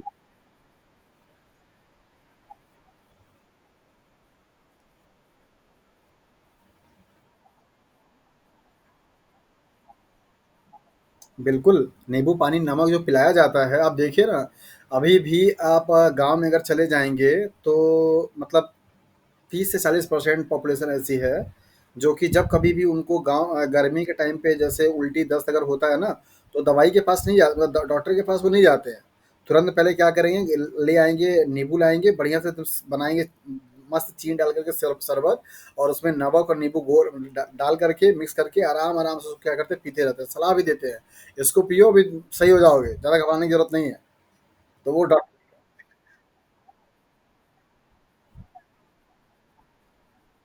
हाँ। पहले के टाइम के जो लोग थे ना, जैसे अभी आप देखिए, एक एग्जांपल आपको बताता हूँ, साइंटिफिक तरीका ही है। आप सब लोगों ने खीरा खाया हुआ है, राइट? और आपको अच्छे तरीके से मालूम है कि खीरा में कुछ-कुछ खीरा ऐसा होता है जो कि तीखा हो जाता है।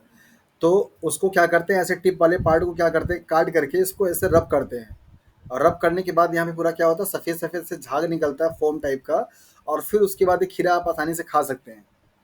है ना? ये पहले के ज़माने से करते चले आ रहे हैं लोग, मालूम नहीं कैसे, उनको ये नहीं पता था कि हाँ, ये क्यों तीखा आ रहा है और क्या इसको करने से होता है, लेकिन उन्होंने ऐसा किया।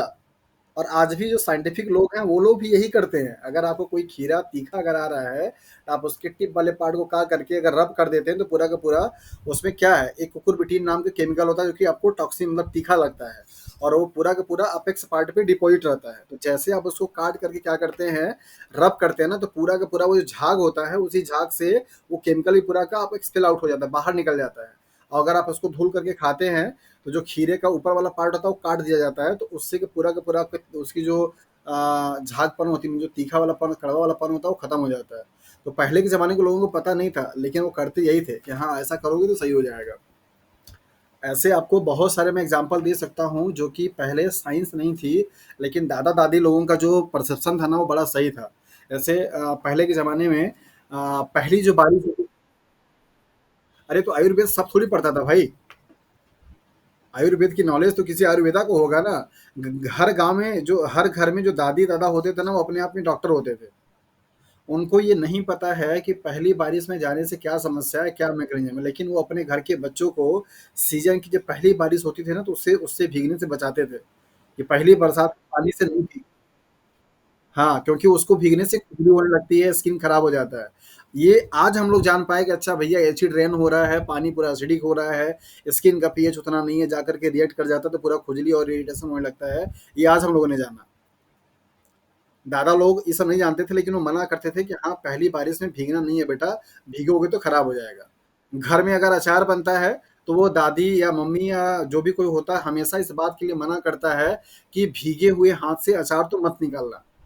अगर गलती से अगर कोई उनको भीगे हुए हाथ से अचार निकालते हुए दिखाई दे गया ना, तो फिर उनका दिमाग खराब हो जाता है, एकदम डाँट देते हैं पूरे तेज़ से।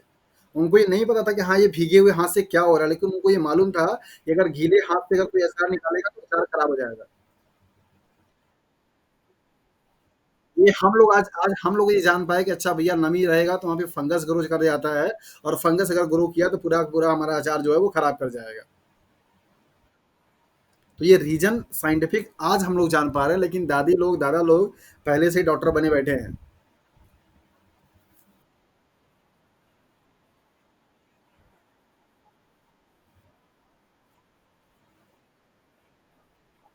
हाँ, प्लास्टिक में खराब हो जाता है।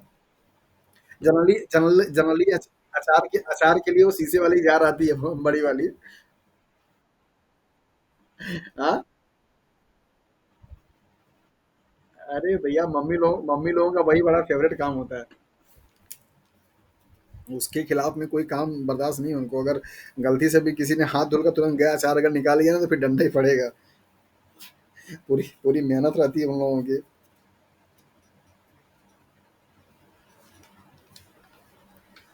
ओके, तो कॉलर टॉक्सिन के बारे में सब क्लियरिटी हो गई। चलिए, नेक्स्ट हम लोग देखेंगे हुपिंग कफ के बारे में। तो पहले इसको हम यहाँ पे सब हटा देते हैं। बहुत ज़्यादा यहाँ पे ऐसे रफ हो गया है।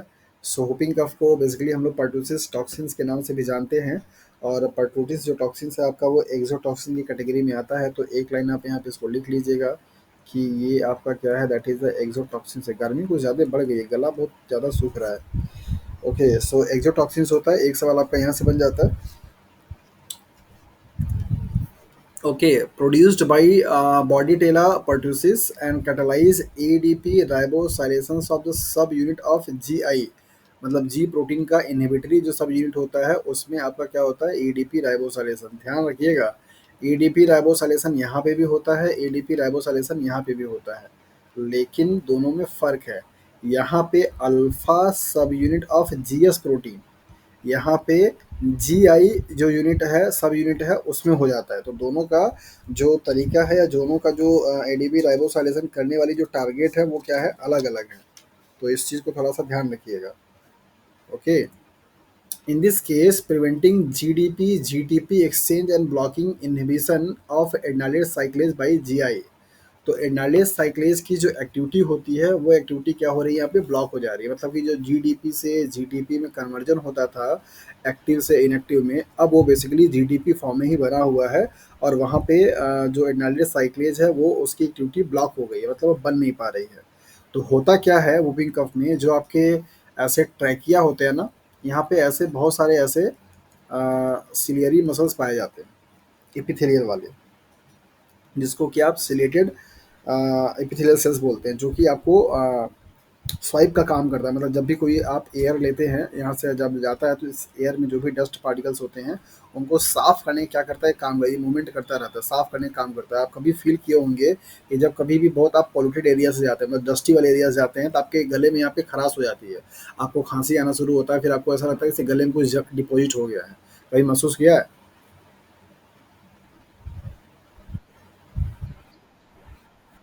जब कभी भी आप बहुत ऐसे गंदे वाले एरिया में जाते हैं जहाँ पे बहुत ज़्यादा धूल हो या बहुत ज़्यादा ऐसे गंदगी हो, वहाँ पे आप जाइए तो आपको खांसी आना शुरू हो जाता है। और मतलब आपको गले में ऐसा लगेगा कि हाँ वहाँ पे कुछ ऐसे जमा टाइप का हो गया और बड़ा इरिटेशन होता है। तो ये नॉर्मल कंडीशन में काम क्या होता है, ये जो सिलेटेड मसल्स होती है ना, ये स्वीपिंग का काम करती है, मतलब आपके गले को एकदम प्रॉपर तरीके से साफ करती रहती है। ये जो पर्टुसिस टॉक्सिन्स होता है ना आपके, इसी से रिलेटेड जो सेल्स होती हैं एपिथेलियल वाली, इसी को क्या करता है, टारगेट करता है, वहीं पे जाकर के पूरा का पूरा कॉलोनाइज कर लेता है। जैसे मान लीजिए कि ये आपका क्या है, सिलेटेड सेल्स हैं।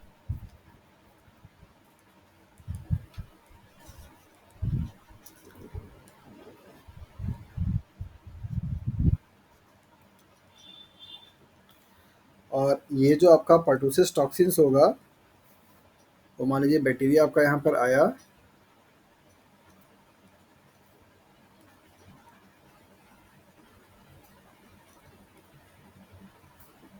और आ करके क्या किया, यहाँ पे डिपॉजिट हो गया, पूरा एकदम अपना कॉलोनी पूरा अच्छे तरीके से बना लिया।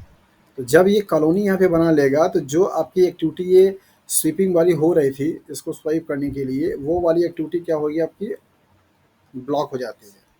तो मतलब अभी जो साफ होने वाला काम हो रहा था, आपके गले को साफ किया जा रहा था, वो सफाई वाला काम क्या होता है आपका, डिस्ट्रॉय हो जाता है, मीन्स डिस्टर्ब हो जाता है। तो जब अगर सफाई वाला काम आपका डिस्ट्रॉय हो जाएगा तो मैक्सिमम जो डिब्रीजेज होंगे वो आपके कहाँ पे जाएंगे, आपके ट्रैकिया के थ्रू होते हुए पूरे आपके उसमें चले जाएंगे, राइट। तो जहाँ से आपको कफिंग बहुत ज़्यादा होने लगती है, खांसी बहुत ज़्यादा आता है, उसी चीज़ को साफ करने के लिए आपको ऐसा लगता है कि हाँ आपका जो गला है वो साफ नहीं है, और उसी चीज़ को साफ करने के लिए आप बार बार क्या करते हैं, कफ मतलब खांसी करते हैं, ताकि आपको लगे कि हाँ आपकी सफाई हो जाए, आप उसको साफ कर पाएँ। यही चीज़ होता है आपका हुपिंग कफ। तो हुपिंग कफ में जो टारगेट है वो क्या है, सिलिएटेड एपिथेलियल सेल्स। टारगेट कौन करेगा, पर्टुसिस टॉक्सिस, यहाँ पर आ करके पूरा क्या करता है, कॉलोनी बना लेता है। और कॉलोनी बनाने के बाद इस पूरे सिलिएटेड मसल्स की जो एक्टिविटी होती है स्वाइप करने वाली, इस एक्टिविटी को क्या करता है, ब्लॉक कर देता है। और जिसके वजह से पूरा का पूरा आपका जो डस्टिंग होती है वो डिपॉजिट हो जाती है, और आपको कफिंग बहुत ज़्यादा रिगोरस होने लगता है, मतलब बहुत कई बार मल्टीपल टाइम पे आप कंटिन्यूसली क्या करते हैं, करते रहते हैं। तो इसी कंडीशंस को बेसिकली आप बोलते हैं हुपिंग कफ या कुकुर खांसी के नाम से जाना जाता है। सो ये करता क्या है टॉक्सिन्स, ईडीपी राइबोसाइलेशंस करता है सिस्टीन रेसिड्यूज का, that is alpha subunit of GI. तो इसको आप याद रखिएगा, alpha subunit of G inhibitory, वहां पे था GS means ji stimulatory,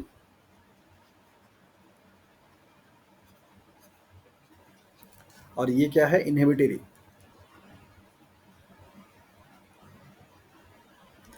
alpha subunit of G inhibitory protein के सिस्टीन रेसिड्यूज पे, CYS, सिस्टीन रेसिड्यूज पे क्या हो जाएगा, ADP राइबोसाइलेशन। ये जब हो जाएगा तो आपकी वहाँ पे जो प्रोटीन होगी वो इनहिबिट हो जाती है, और उसकी वजह से आपका पूरा का पूरा कफिंग जो होता है वो होने शुरू हो जाता है। क्लियर है?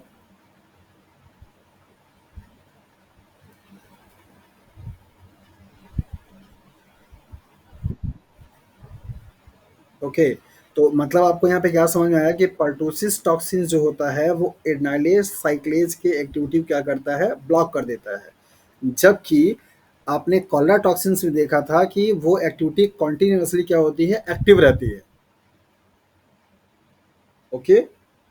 दूसरा चीज, आपने देखा कि कॉलरा टॉक्सिन्स में एडीपी राइबोसाइलेशंस आर्जिनिन रेसिड्यूज का होता है alpha subunit of GS protein. यहाँ पे एडीपी राइबोसाइलेशन सिस्टीन रेसिड्यूज का होता है alpha subunit of GI protein का। ये कुछ मेजर डिफरेंसेस हैं। और आपका पर्टूसिस जो है वो एक्सोटॉक्सिन्स है, जबकि कॉलरा जो है आपका वो इंट्रोटॉक्सिन्स की कैटेगरी में आता है। तो इसको अपनी कॉपी में कहीं आप लिख लीजिएगा।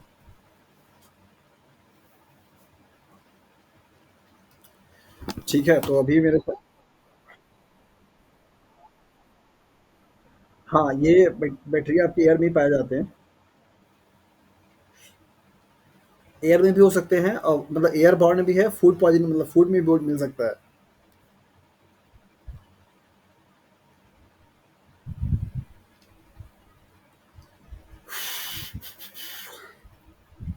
तो यहाँ पे रेड वाली लाइन आपको लिख रखी है ribosylations of alpha set of GI protein, और यहाँ पे आपका जीएस प्रोटीन। कौन कौन से ऐसे फैक्टर्स हैं जो कि आपके इस जी प्रोटीन्स को अफेक्ट कर सकते हैं या रेगुलेट कर सकते हैं, किस किस कंडीशंस में आपका क्या होगा, एक्टिव होगा और इनएक्टिव होगा, यहाँ पे ये दे रखा है। तो G T P S activity को जो मॉड्यूलेट करेगा या जो चेंज कर सकता है वो सारी चीज़ें क्या करेंगे, उसको एक्टिवेट करने का या इनएक्टिवेट करने का काम करेंगे। तो factors affecting regulation of G proteins, तो यहाँ पे आप देखिए, जब आपका जी प्रोटीन्स जीडीपी से बाइंड रहेगा तो क्या रहेगा, इनएक्टिव फॉर्म में रहेगा, और एटीपी से हो जाएगा तो एक्टिव फॉर्म में हो जाएगा। तो क्या क्या चीज़ है जो कि उसको एक्टिव से इनएक्टिव कर सकता है, यहाँ पर आपको दे रखा है। ये सारे फैक्टर्स हैं, जीडीपी एक्सचेंज फैक्टर्स, जिसको कि आप GIF के नाम से भी जाना जाता है। तो यहाँ पे सॉस है, बीटा एंड्रोजेनिक है, और उसके बाद रो फैक्टर्स हैं, और ETC, ये सारे जो फैक्टर्स होंगे वो बेसिकली क्या, और ये जीटीपी, ये सारे फैक्टर जो होंगे वो इनएक्टिव से एक्टिव की तरफ क्या करेंगे, उसको लेके जाएंगे, मतलब कन्वर्ट करेंगे। और रो फैक्टर मीन्स प्रोटीन है, बीटा एंड्रोजेनिक का मतलब वही जो आपने अभी पढ़ा है, और सॉस का मतलब सॉस रिस्पॉन्सेस होते हैं, उनमें इन्वॉल्व होने वाले कुछ प्रोटीन्स हैं। ये सारी जो चीज़ें हैं वो बेसिकली एक्टिव करने का काम करेंगी। जबकि आपका इस एक्टिव फॉर्म से इनएक्टिव में लाने के लिए यहाँ पे गैप RGSC जो कुछ मॉलिक्यूल्स हैं, जैसे गोनोसिल एडनालिन फॉस्फेट है, और RGS का मतलब होता है रेगुलेटरी गैसियस सबस्टेंसेस होते हैं। वो दोनों मिलकर के आपके इस प्रोटीन को क्या कर सकते हैं, प्रोटीन को एक्टिव से इनएक्टिव करने का काम करेंगे। तो ये वाला आपको जो फिगर है ये बताता है कि कैसे आपका जी प्रोटीन्स एक्टिव या इनएक्टिव हो सकता है, कौन कौन से मॉलिक्यूल हैं जो कि उसको एक्टिव या इनएक्टिव करा सकते हैं। तो जीपीसीआर के बारे में काफ़ी कुछ आप लोगों ने देखा। अभी आप एडीबी राइबोसाइलेशंस का फिगर यहाँ पे आप देख सकते हैं कि क्या है वो एडीबी राइबोसाइलेशंस। नॉर्मल कंडीशंस में आपका यहाँ पे क्या है, राइबोस के साथ में यहाँ पे एडनिन लगा हुआ है, NAD प्लस के, NAD प्लस का स्ट्रक्चर यहाँ पे दिखाया जा रहा है, और ये आर्जिनिन रेसिड्यूज है किसका, नॉर्मल कंडीशन है जी स्टिमुलेटरी का, मतलब जीएस वाले का, GTPase activity terminate the signal from receptors to the adenylyl cyclase, right. ये नॉर्मल कंडीशंस का आपको दिया जा रहा है। ये आर्जिनिन यूनिट है किसका, जीएस अल्फा वाले का, ये बीटा है, ये गामा है, मतलब ये जी पुली प्रोटीन है, और ये आपको NADP का स्ट्रक्चर यहाँ पे दिखाया जा रहा है। जब आपका कॉलरा जो टॉक्सिन्स है ये जब यहाँ पर ये आपका आता है तो क्या हो जाएगा कि ये वाली जो आपकी राइबोसोम के साथ में बाइंड की हुई एडेनिन थी, उसके साथ में यहाँ पे दोनों में क्या होता है, बॉन्ड बन जाता है। मतलब ये जो आपका कॉलरा टॉक्सिन्स है, इसके प्रेजेंस में ये आपका क्या होगा, यहाँ पे इसके साथ में जुड़ जाएगा, जिसको क्या बोलते हैं, दैट इज द ईडीपी राइबोसाइलेशंस का हो जाना। मतलब एडेनिन डाइफॉस्फेट के साथ राइबो जो यूनिट है वो आकर के जुड़ गई है। अब जब ये आपकी जुड़ जाती है तो कॉन्टिन्यूसली आपका इसी एक्टिव फॉर्म में क्या होता है, बना रह जाता है। और इसी बने रहने के फॉर्म की वजह से कॉलरा जो है वो परफॉर्म होता है, मीन्स कॉलरा हो जाता है। तो ADP ribosylation that is GTPase activity is inactivated, GS constantly activated नाइट्रेज साइक्लेज। तो लगातार नाइट्रेज साइक्लेज को क्या करता है, बनाता रहता है, और प्रॉब्लम जो है वो चलती मतलब होती रहती है। तो यही था आपका ईडीपी राइबोसाइलेशन का डायग्राम या फिगर, कि किस तरीके से कई चीज़ें हो रही हैं। ओके, कुछ यहाँ पे प्रोसेसेस हैं, जिस प्रोसेसेस में cyclic CMP as a secondary messenger के रूप में क्या करता है, काम करता है। किसी की आवाज़ नहीं आ रही, सब लोग चले गए हैं क्या? अच्छा अच्छा।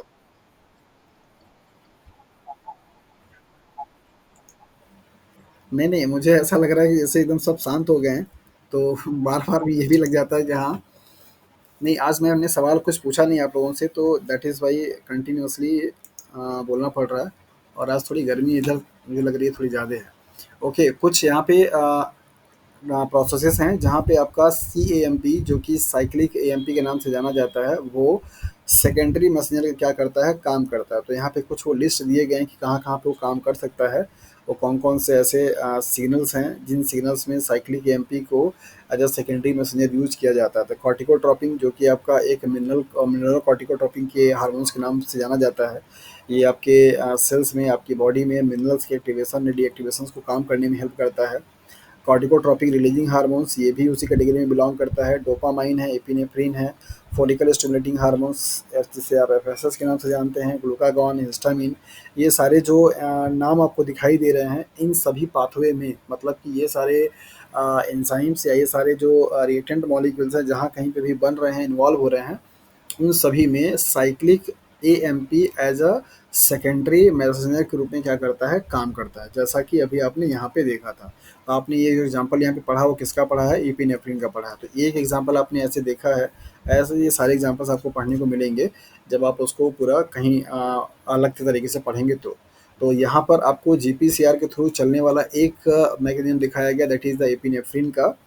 और जहाँ पे आपका साइक्लिक एएमपी क्या किया, सेकेंडरी मैसेंजर का काम किया, वैसे ही ये सारे जो प्रोसेस हैं, इन सारे प्रोसेस में भी साइक्लिक एएमपी क्या करता है, एज अ सेकेंडरी मैसेंजर का काम करता है। ओके, सो कुछ कुछ इंपॉर्टेंट पॉइंट है यहाँ पे, इनको आप देख लीजिए, ये पार्ट बी के सवाल बनते हैं। Cyclic AMP act as a secondary messenger for many regulatory molecules. जैसा कि आपने पीछे यहाँ पे देखा, तो साइक्लिक एएमपी जो होता है वो सेकेंडरी मैसेंजर के रूप में काम करता है। सेकेंडरी मैसेंजर क्या होते हैं, ये कल की क्लास में आपको बता दिया था। ओके, इसके अलावा डाई एसाइल ग्लिसरॉल, जिसको कि आप डैग के नाम से जानते हैं, DAG, आइनोसिटॉल ट्राइफॉस्फेट, जिसको आप IP3 के नाम से जानते हैं, calcium, have related role as a secondary messenger. तो सेकेंडरी मैसेंजर के रूप में एग्जांपल आपके पास क्या क्या हो गया, cyclic AMP, cyclic GMP, डैग, IP3 and calcium. ये सब आपके क्या हैं, सेकेंडरी मैसेंजर होते हैं। मतलब कोई सिग्नल मॉलिक्यूल होगा, और उस सिग्नल मॉलिक्यूल्स के द्वारा कोई आपका रिसेप्टर प्रोटीन बाइंड करने के बाद एक्टिवेशन होगा, और एक्टिवेट होने के बाद वो सेकंड टाइम पे क्या होंगे, सेकंड मॉलिक्यूल के रूप में क्या करेंगे, एक्टिवेट होंगे। और जो कि फर्दर उस प्रोसेस में जितने भी एंजाइम्स या जितने भी प्रोटीन्स इन्वॉल्व होंगे, उन सारे प्रोटीन्स को एक्टिव करने का काम क्या करेंगे, इनके थ्रू होता है। तो सेकेंडरी मैसेंजर के एग्जाम्पल्स आपसे पूछे जाते हैं, दे दिया जाता है कि इनमें से कौन सा सेकेंडरी मैसेंजर का एग्जाम्पल नहीं है, या सेकेंडरी मैसेंजर का एग्जाम्पल है, ये आपसे एग्जाम्पल में पूछा जाता है। तो ये 4-5 एग्जाम्पल बहुत इंपॉर्टेंट हैं, इनको आप अच्छे से याद रखिए। Cyclic AMP, cyclic GMP, डैग, IP3 and calcium. तो ये चारों पॉइंट आपको दिए गए हैं, डैग के बारे में, IP3 के बारे में, कैल्शियम के बारे में, और साइक्लिक एएमपी के बारे में। ये सब के सब क्या हैं, सेकेंडरी मैसेंजर बोले जाते हैं। Calcium is a secondary messenger that may be localise in space and time. मतलब इसका ये हुआ कि कैल्शियम जो सेकेंडरी मैसेंजर के रूप में काम करता है वो आपका अलग अलग टाइम और अलग अलग जगह पे आसानी से जा कर के काम कर सकता है, लोकलाइज हो सकता है। ज़्यादातर इनका काम जो आता है वो कहाँ पे, दैट इज़ द मसल्स कॉन्स्ट्रक्शंस के टाइम पे, साइटोस्केलेटन के मूवमेंट या असेंबली के टाइम पे। इन सब कंडीशंस में बेसिकली कैल्शियम का एज अ सेकेंडरी मैसेंजर के रूप में काम आता है और वहाँ पे ये यूज किए जाते हैं। सो अभी जो आप लोगों ने बीटा एनर्जेनिक का पाथवे देखा था, जिसके बारे में पढ़ा था, उसका पूरा कॉन्सिक्वेंट आप देख लीजिए कि कैसे ये ग्लूकोज के लेवल को बढ़ाता है। ये पूरा उसका पाथवे है। जैसे आपने यहाँ पे देखा कि ये एपिनेफ्रिन है जो कि एक हार्मोन है। ये आपका पूरा जीपीसीआर प्रोटीन है, मींस रिसेप्टर है। ये पूरा आपका क्या है, जी प्रोटीन है। जी प्रोटीन ने क्या किया, यहाँ पे अल्फा सबयूनिट एक्टिवेट हुआ। और जैसे मान लीजिए स्टार्टिंग में यहाँ पे एक ग्लूकोज एक एपिनेफ्रिन का मॉलिक्यूल था और यहाँ पे 10 मॉलिक्यूल्स दिखाए जा रहे हैं ग्लूकोज के। सो अल्फा सबमिट क्या होगा, आपका एक्टिव होगा तो क्या करेगा, एटीपी को कन्वर्ट करेगा किसमें, साइक्लिक एएमपी में, एडनाइट साइक्लेज की हेल्प से। और साइक्लिक एएमपी जो होगा वो 200 मान लीजिए मॉलिक्यूल बना, तो साइक्लिक एएमपी जो इनएक्टिव फॉर्म था पीके उसे क्या करेगा, एक्टिव करेगा। और अगर ये एक्टिव हो जाएगा तो इनएक्टिव फॉस्फोराइलेज जो बी काइनेज होगा उसको एक्टिव करेगा। एक्टिव फॉस्फोराइलेज बी काइनेज बनाएगा। और अगर जब ये एक्टिव हो जाएगा तो इनएक्टिव ग्लाइकोजन फॉस्फोराइलेज बी को क्या करेगा, एक्टिव करेगा। और ये जब एक्टिव होगा तो ग्लाइकोजन को क्या करेगा, ब्रेकआउट करेगा इसमें ग्लूकोज वन फॉस्फेट में। और ग्लूकोज वन फॉस्फेट से क्या होगा, आपका ग्लूकोज बनेगा जो कि ब्लड में जा करके काम करेगा। तो इस तरीके से एपिनेफ्रिन जो हार्मोन्स होता है वो ऐसा पाथवे चलाता है आपके सेल्स में, जो कि अभी आप जस्ट पढ़ करके आए हैं। ये सेल्स में जब आपका साइक्लिक एएमपी, हम लोगों ने जो देखा था वो यहाँ तक कि प्रोटीन काइनेज जब एक्टिवेट होगा तो क्या करेगा, तो प्रोटीन काइनेज जब एक्टिवेट होगा तो ये कुछ अलग अलग मॉलिक्यूल्स को एक्टिव करेगा, जिससे कि ग्लूकोज का जो सिंथेसिस होगी वो बढ़ जाएगी। और ग्लूकोज का कंसंट्रेशन जब बढ़ेगा तो कहाँ पे जाएगा, ब्लड में। और उस ब्लड से फिर क्या होगा, आपको एनर्जी मिलना शुरू हो जाएगी। तो एपिनेफ्रिन हार्मोन्स या नॉर एपिनेफ्रिन जो हार्मोन्स होते हैं वो आपकी बॉडी में जब भी कभी बनेंगे तो आपकी बॉडी को एनर्जी चाहिए होती है, तो उसी एनर्जी के लिए ग्लूकोज का क्या होता है, मेटाबॉलिज्म किया जाता है। तो ग्लूकोज के मेटाबॉलिज्म करने के लिए जो ग्लाइकोजन स्टोर फॉर्म में पड़ा हुआ है उस ग्लाइकोजन को कन्वर्ट किया किसमें जाता है, दैट इज द ग्लूकोज में। तो ये पूरा वो पाथवे है जिससे कि बीटा आपका जो एनर्जेटिक रिसेप्टर्स था, एपिनेफ्रिन हार्मोन्स कैसे काम करता है ये आपको यहाँ पे समझाया गया। बड़ा ही सिंपल सा प्रोसेस है। ग्रीन जो ट्राइंगल्स वो बताता है दैट इज एक्टिव वाले फॉर्म को, ये वाले। और यहाँ पे आपको दिखा है कि इनएक्टिव से एक्टिव होगा, इनएक्टिव से एक्टिव होगा, ऐसे कैस्केड के रूप में ये चलते रहेंगे। तो होपफुली कभी आप लोगों को यहाँ पे कोई दिक्कत नहीं होनी चाहिए, समझ में आ गया होगा। ओके। सो कुछ कुछ ऐसे प्रोसेसेस हैं जो कि कैल्शियम और कार्बोडिलिन से रेगुलेट होते हैं, जहाँ पे कैल्शियम आपको क्या करता है, सेकेंडरी मैसेंजर के रूप में काम करता है। और उसके साथ में कार्बोडिलिन बाइंड किया रहेगा तो वो प्रोसेस में इन्वॉल्व होते हैं। तो कौन कौन से हैं यहाँ पे देख लीजिए। नाइट साइक्लेज जो कि ब्रेन में चलता है वहाँ पर आपका ये काम करेगा। कैल्शियम या कार्बोडिलिन डिपेंडेंट प्रोटीन काइनेज जैसे कैम काइनेज या 1 to 4 जो होते हैं, कैम काइनेज 1 to 4, यहाँ पे भी ये काम करता है। Calcium dependent sodium channel paramecium में पाया जाता है। Calcium release channel for the cytoplasmic reticulum जो कि आपके मसल सेल्स में पाए जाते हैं स्पेशली। एंड कैल्शियम न्यूरोनिन जो कि आपको फॉस्फो प्रोटीन है फॉस्फेटेज 2b के लिए। तो ये सारे कुछ कुछ ऐसे पाथवे हैं जिस पाथवे में कैल्शियम और कार्बोडिलिन क्या होते हैं, इन्वॉल्व होते हैं। Calcium as a secondary messenger और calmodulin as a calcium binding protein. तो आरएनए हेलिकेज ये भी बड़ा इंपॉर्टेंट है। आरएनए हेलिकेज में भी आपका ये प्रोटीन की रिक्वायरमेंट पड़ती है। ओके। प्लाज्मा मेम्ब्रेन में कैल्शियम एटीपीएज होती है, कैल्शियम पंप होता है, वहाँ पे भी ये काम करता है। नाइट्रिक ऑक्साइड सिंथेज यहाँ पे भी काम करता है। और बाकी ऑल्फैक्टरी के लिए है, मीन्स स्मेल के लिए। तो कुछ कुछ ऐसे प्रोसेसेस हैं जो कि इंपॉर्टेंटली आपको यहाँ पे दिए गए हैं, जिनको कि देख करके आप समझ पाएंगे कि क्या है क्या नहीं है। ये जो पूरा आपका फिगर है वो यहाँ पर आपको यही दिखा रहा है कि कैसे जो फॉस्फोलाइपेसी, डाइएस्ट्राइग्लिसरॉल और प्रोटीन काइनेजेज, जीटीपीए, जितने भी मॉलिक्यूल्स उस पाथवे में इन्वॉल्व हुए हैं, उन पाथवे के थ्रू कैसे आपका कैल्शियम का और IP3 का और सबका रोल है, उस पूरी चीज़ को इस फिगर में क्या किया गया, समराइज किया गया। तो ध्यान से थोड़ा समझने की कोशिश कीजिएगा। मैं वन बाय वन सारे स्टेप्स को समझाता हूँ, जिससे कि आपको पूरा जितना मॉलिक्यूल अभी आपने पढ़ा उन सबका इसी एक फिगर में क्या होगा, इन्वॉल्वमेंट होगा। तो यहाँ से स्टार्ट करते हैं। नंबर पहला, हार्मोन्स जो होगा अगर आपका बाइंड करेगा स्पेसिफिक रिसेप्टर से तो बाइंडिंग करने के बाद आपका ये जो जी प्रोटीन होगी उसके अल्फा सब यूनिट क्या होंगे, एक्टिव होंगे तो आपके जीटीपी के साथ में जाएंगे। जीटीपी के साथ में जब आपका ये एक्टिव हो जाएगा तो यहाँ पे फॉस्फोलाइपेज सी है, पीएलसी से बोला जाता है, ये एक्टिव होगा। और ये अगर आपका एक्टिव होगा तो पीआईपी मतलब फॉस्फो आइनोस्टाइल फॉस्फेटेज बोला जाता है। ये आपका इसी से ही मिल करके आपके दोनों बनते हैं, दैट इज डैग और IP3। ये PIP2 से ये दोनों बनते हैं, राइट। ये जब आपका PIP2 यहाँ पे आपको दिखाई दे रहा था, ये क्या डिसोसिएट होकर क्या बनाएगा, that is the diacylglycerol, जिसको कि डैग बोला जाता है, राइट। और ये डैग जब आपका एक्टिव होगा तो कहाँ पे आएगा, प्रोटीन काइनेस सी के पास, जो कि इसको एक्टिव करेगा। और प्रोटीन काइनेस सी अगर एक्टिव होगा तो क्या करेगा, फॉस्फोराइलेशंस करेगा। ये सारे प्रोसेस आगे की तरफ जो आपने पढ़े हैं वो करेगा। यहाँ पे ये आपको दिखाया जा रहा है कि PIP2 जो होगा, अब आपका यहाँ पर आया तो ये जो PIP2 से ही फिर आपका क्या बनेगा, IP3। मैंने आपको यहाँ पे पहले ही लिख दिया, इससे दो मॉलिक्यूल्स बनते हैं और दोनों ही सेकेंडरी मैसेंजर होते हैं, जो कि डैग है और IP3 है। तो डैग आपका यहाँ के तरीके से काम कर रहा है और IP3 यहाँ के। तो IP3 जब काम यहाँ पे करेगा तो जो कैल्शियम को ट्रांसपोर्ट करने वाली चैनल प्रोटीन थी वो अब एक्टिव हो जाएगी। तो कैल्शियम मॉलिक्यूल्स क्या करेंगे, सब यहाँ से निकलना शुरू हो जाएंगे, यहाँ की तरफ जाएंगे। तो जब साइटोसॉल में आएंगे कैल्शियम, तो जाकर क्या करेगा, बाइंड करेगा प्रोटीन काइनेस सी से। और प्रोटीन काइनेस सी से बाइंड करेगा तो ये जो इसको एक्टिव करेगा, और एक्टिव जब करेगा तो फास्फोराइलेशन की प्रोसेस चलाना शुरू कर देता है। तो जितने अभी आपने देखा, ये इंडोप्लाज्मिक रेटिकुलम का स्ट्रक्चर है, जिस यहाँ पे जिसको कि आप सार्कोप्लाज्मिक रेटिकुलम के नाम से भी जाना जाता है, जहाँ पे कैल्शियम पूरा डिपॉजिट होता है। तो कैल्शियम की जरूरत जहाँ पे पड़ेगी उस तरीके से पाथवे आपका चलेगा।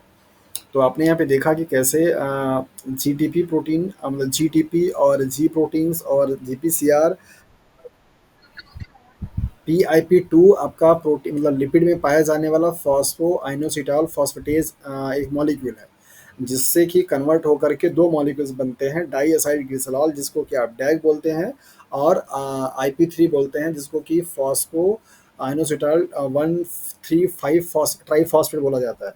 IP3 ट्राईफॉस्फेट, ये दोनों ही आपके सेकेंडरी मैसेंजर मॉलिक्यूल का क्या करते हैं, काम करते हैं। दोनों का काम करने का तरीका अलग है। डैग जो मॉलिक्यूल होता है वो आकर के आपके प्रोटीन काइनेस सी को एक्टिवेट करता है। IP3 जो मॉलिक्यूल्स होता है वो कैल्शियम, यहाँ पे आप लिख भी लीजिए, IP3 जो है वो कैल्शियम वाले प्रोटीन्स को एक्टिवेट करने का काम करेगा, जबकि ये आपका प्रोटीन काइनेज सी, PKC, इसको एक्टिव करने का काम करेगा। और ये दोनों के दोनों ही क्या है, आपके सेकेंडरी मैसेंजर हैं।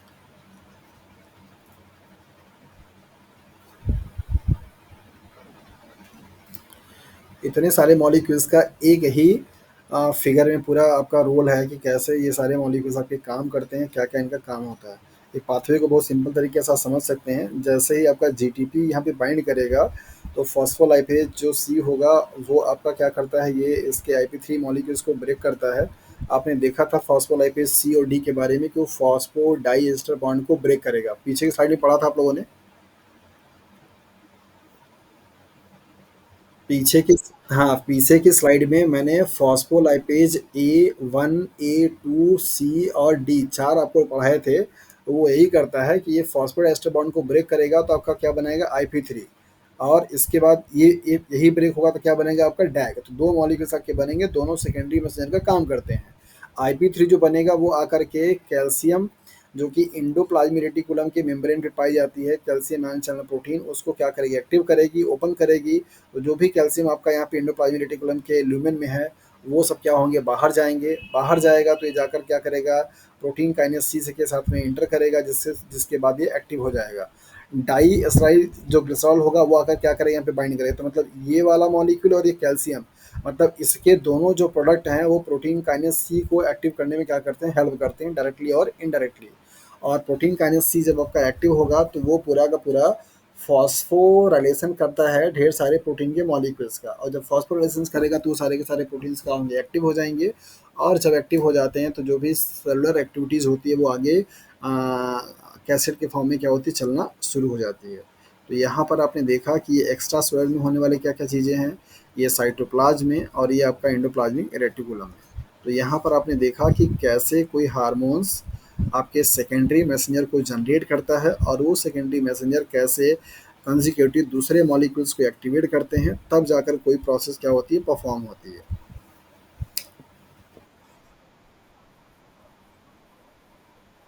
जी हाँ, दोनों एक ही मॉलिक्यूल से बने हैं, दैट इज़ द PiP2 से, और दोनों आपके सेकेंडरी मैसेंजर हैं। दोनों का काम अलग है। IP3 कैल्शियम के चैनल को एक्टिवेट करता है, जबकि डैग मॉलिक्यूल जो होते हैं वो प्रोटीन काइनेस सी के साथ में आकर के उसको बाइंड करके एक्टिव करेगा। आपसे पूछा जाता है PiP2 में और IP3 में कि कौन सेकेंडरी मैसेंजर है, तो आप हमेशा IP3 को लगाएंगे, न कि PiP2 को। PiP2 मेम्ब्रेन का एक लिपिड है, कंपोनेंट है, वो कोई सेकेंडरी मैसेंजर नहीं है। जब उसको फॉस्फोलाइपेज सी क्या करता है, फॉस्फोडाइस्टर बॉन्ड को ब्रेक करता है, तब जाकर के आपका डैग और IP3 बनता है, जो कि आपके दोनों सेकेंडरी मैसेंजर हैं।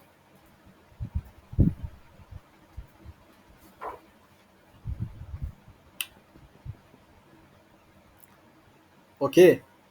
तो ये फिगर काफ़ी कुछ आपको समझा के जाता है, और होपफुली कि अब इस फिगर को आपको समझने में कोई प्रॉब्लम नहीं होनी चाहिए, क्योंकि बहुत बार आपको ये बता दिया गया। ये वाला पूरा फिगर तो आप लोगों ने 3 बार देख लिया, 3 से 4 बार, यहाँ से यहाँ तक का।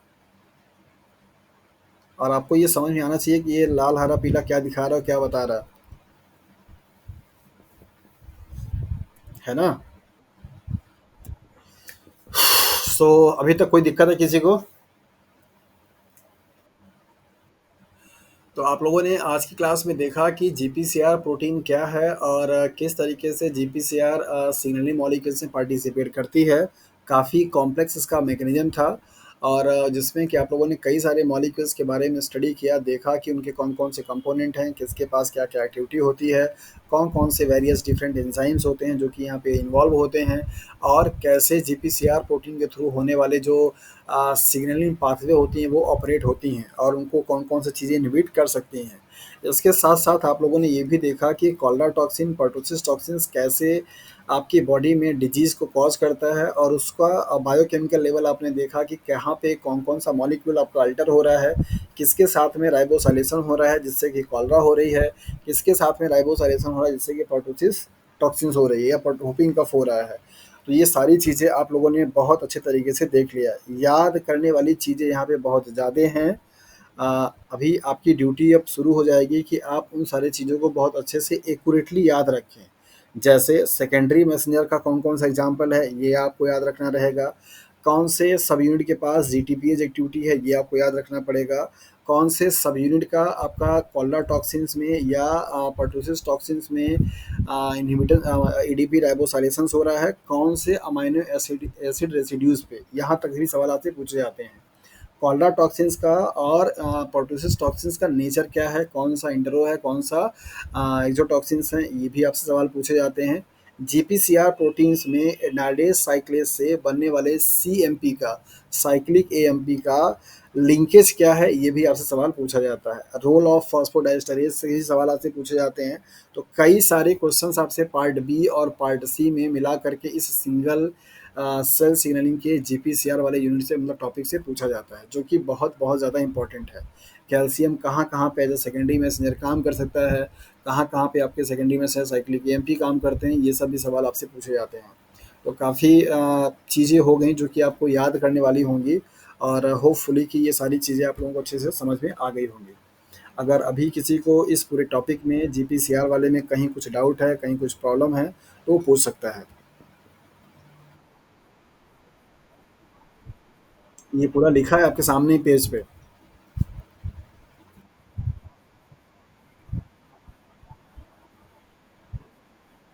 रिएक्शंस का मतलब, जैसे ये सारे जो मॉलिक्यूल्स हैं ना, ये यहाँ पे काम करेगा एज ए कैल्शियम। ये मॉलिक्यूल्स कहीं पे भी लग सकते हैं, जैसे अब एन प्लस काइनेज है, वो आपका लग सकता है टीसीए साइकिल में भी लग सकता है, वो आपका लग सकता है ग्लाइकोलिसिस में भी लग सकता है, पीपीपी पाथवे में भी लग सकता है। तो एक मॉलिक्यूल सिर्फ एक पाथवे में इन्वॉल्व नहीं होता है, दैट इज़ वाई यहाँ पे मॉलिक्यूल का नाम दिया गया है। अगर सिर्फ स्पेशली एक कोई पाथवे के लिए होता तो फिर पाथवे आपको दिया रहता। आपके बॉडी में पाए जाने वाले एक मॉलिक्यूल्स की लोकेशन एक जगह पे नहीं रहती है, वो अलग अलग जगह पे अलग अलग मतलब प्रोसेस में इन्वॉल्व होते हैं। जैसे ईटीपी एक मॉलिक्यूल है, ईटीपी आपके सेल्स में बहुत सारे प्रोसेस में इन्वॉल्व होती है।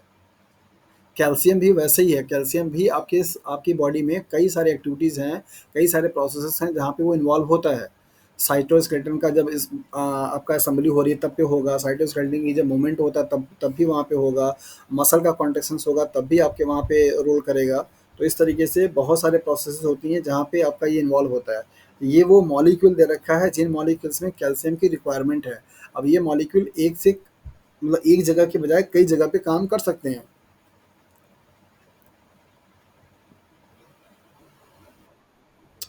ओके, सो आज के लिए इतना ही। कल आप लोगों का पेपर सॉल्व कराया जाएगा यूनिट नंबर फर्स्ट का, तो थोड़ा सा आप लोग उसको रिवीजन करके आइए, ताकि मैं पेपर सॉल्व कराने के टाइम पे कुछ चीज़ अगर आपसे पूछा जाए तो आपसे उम्मीद रखते हैं कि वो चीज़ आप बताएं। एकदम ऐसे ही डल होकर के आप लोग न चले आना, क्योंकि उसमें फिर कोई मजेदारी होगी नहीं। आपका जब इनपुट रहेगा सीखना और समझना आपको है, मेरे लिए तो चलो ठीक है, जो भी है सो रहेगा। तो आप लोग अपनी तरफ से थोड़ा सा पढ़ करके आइएगा, क्योंकि उसको कराने में समय मेरा भी जाएगा, एनर्जी आपकी भी खर्च होगी। तो उसका कुछ मीन निकलना चाहिए। तो कोशिश आप लोग ये करिएगा कि जो भी मैंने अभी आप लोगों को बायोकेमिस्ट्री में जो पढ़ाया हुआ है उसको पूरा अच्छे से समझ में आपको रहे कि हाँ, क्या पाथवे है क्या नहीं है। पता लगा मैं साइकिल सॉल्व करा रहा हूँ C3 और C4 का, आप लोगों को C3 C4 साइकिल के बारे में कोई आइडिया ही नहीं है, तो फिर कोई फ़ायदा नहीं होगा सॉल्व सॉल्व कराने का। आप लोगों ने बोला, मैंने उस बात को मान लिया कि आपकी तैयारी अच्छे से नहीं हो पा रही है और आप लोग टेस्ट देने में कंफर्टेबल नहीं है। वैसे तो ये टेस्ट आप लोगों को देना चाहिए था, बट अगर पेपर सॉल्व होना है तो उसमें आप लोगों का इन्वॉल्वमेंट रहना चाहिए और आप लोग उसमें अच्छे से इन्वॉल्व रहिए। उसके लिए आपको पढ़ना पड़ेगा, तो थोड़ा आप लोग पूरी चीज़ों को अच्छे से रिवीजन करके पढ़ करके आइएगा। ओके। टाइमिंग कब रखा जाए? शाम के टाइम पे तो रखने का कोई फ़ायदा नहीं है। 4 बजे रख लें या 3 बजे रख लें?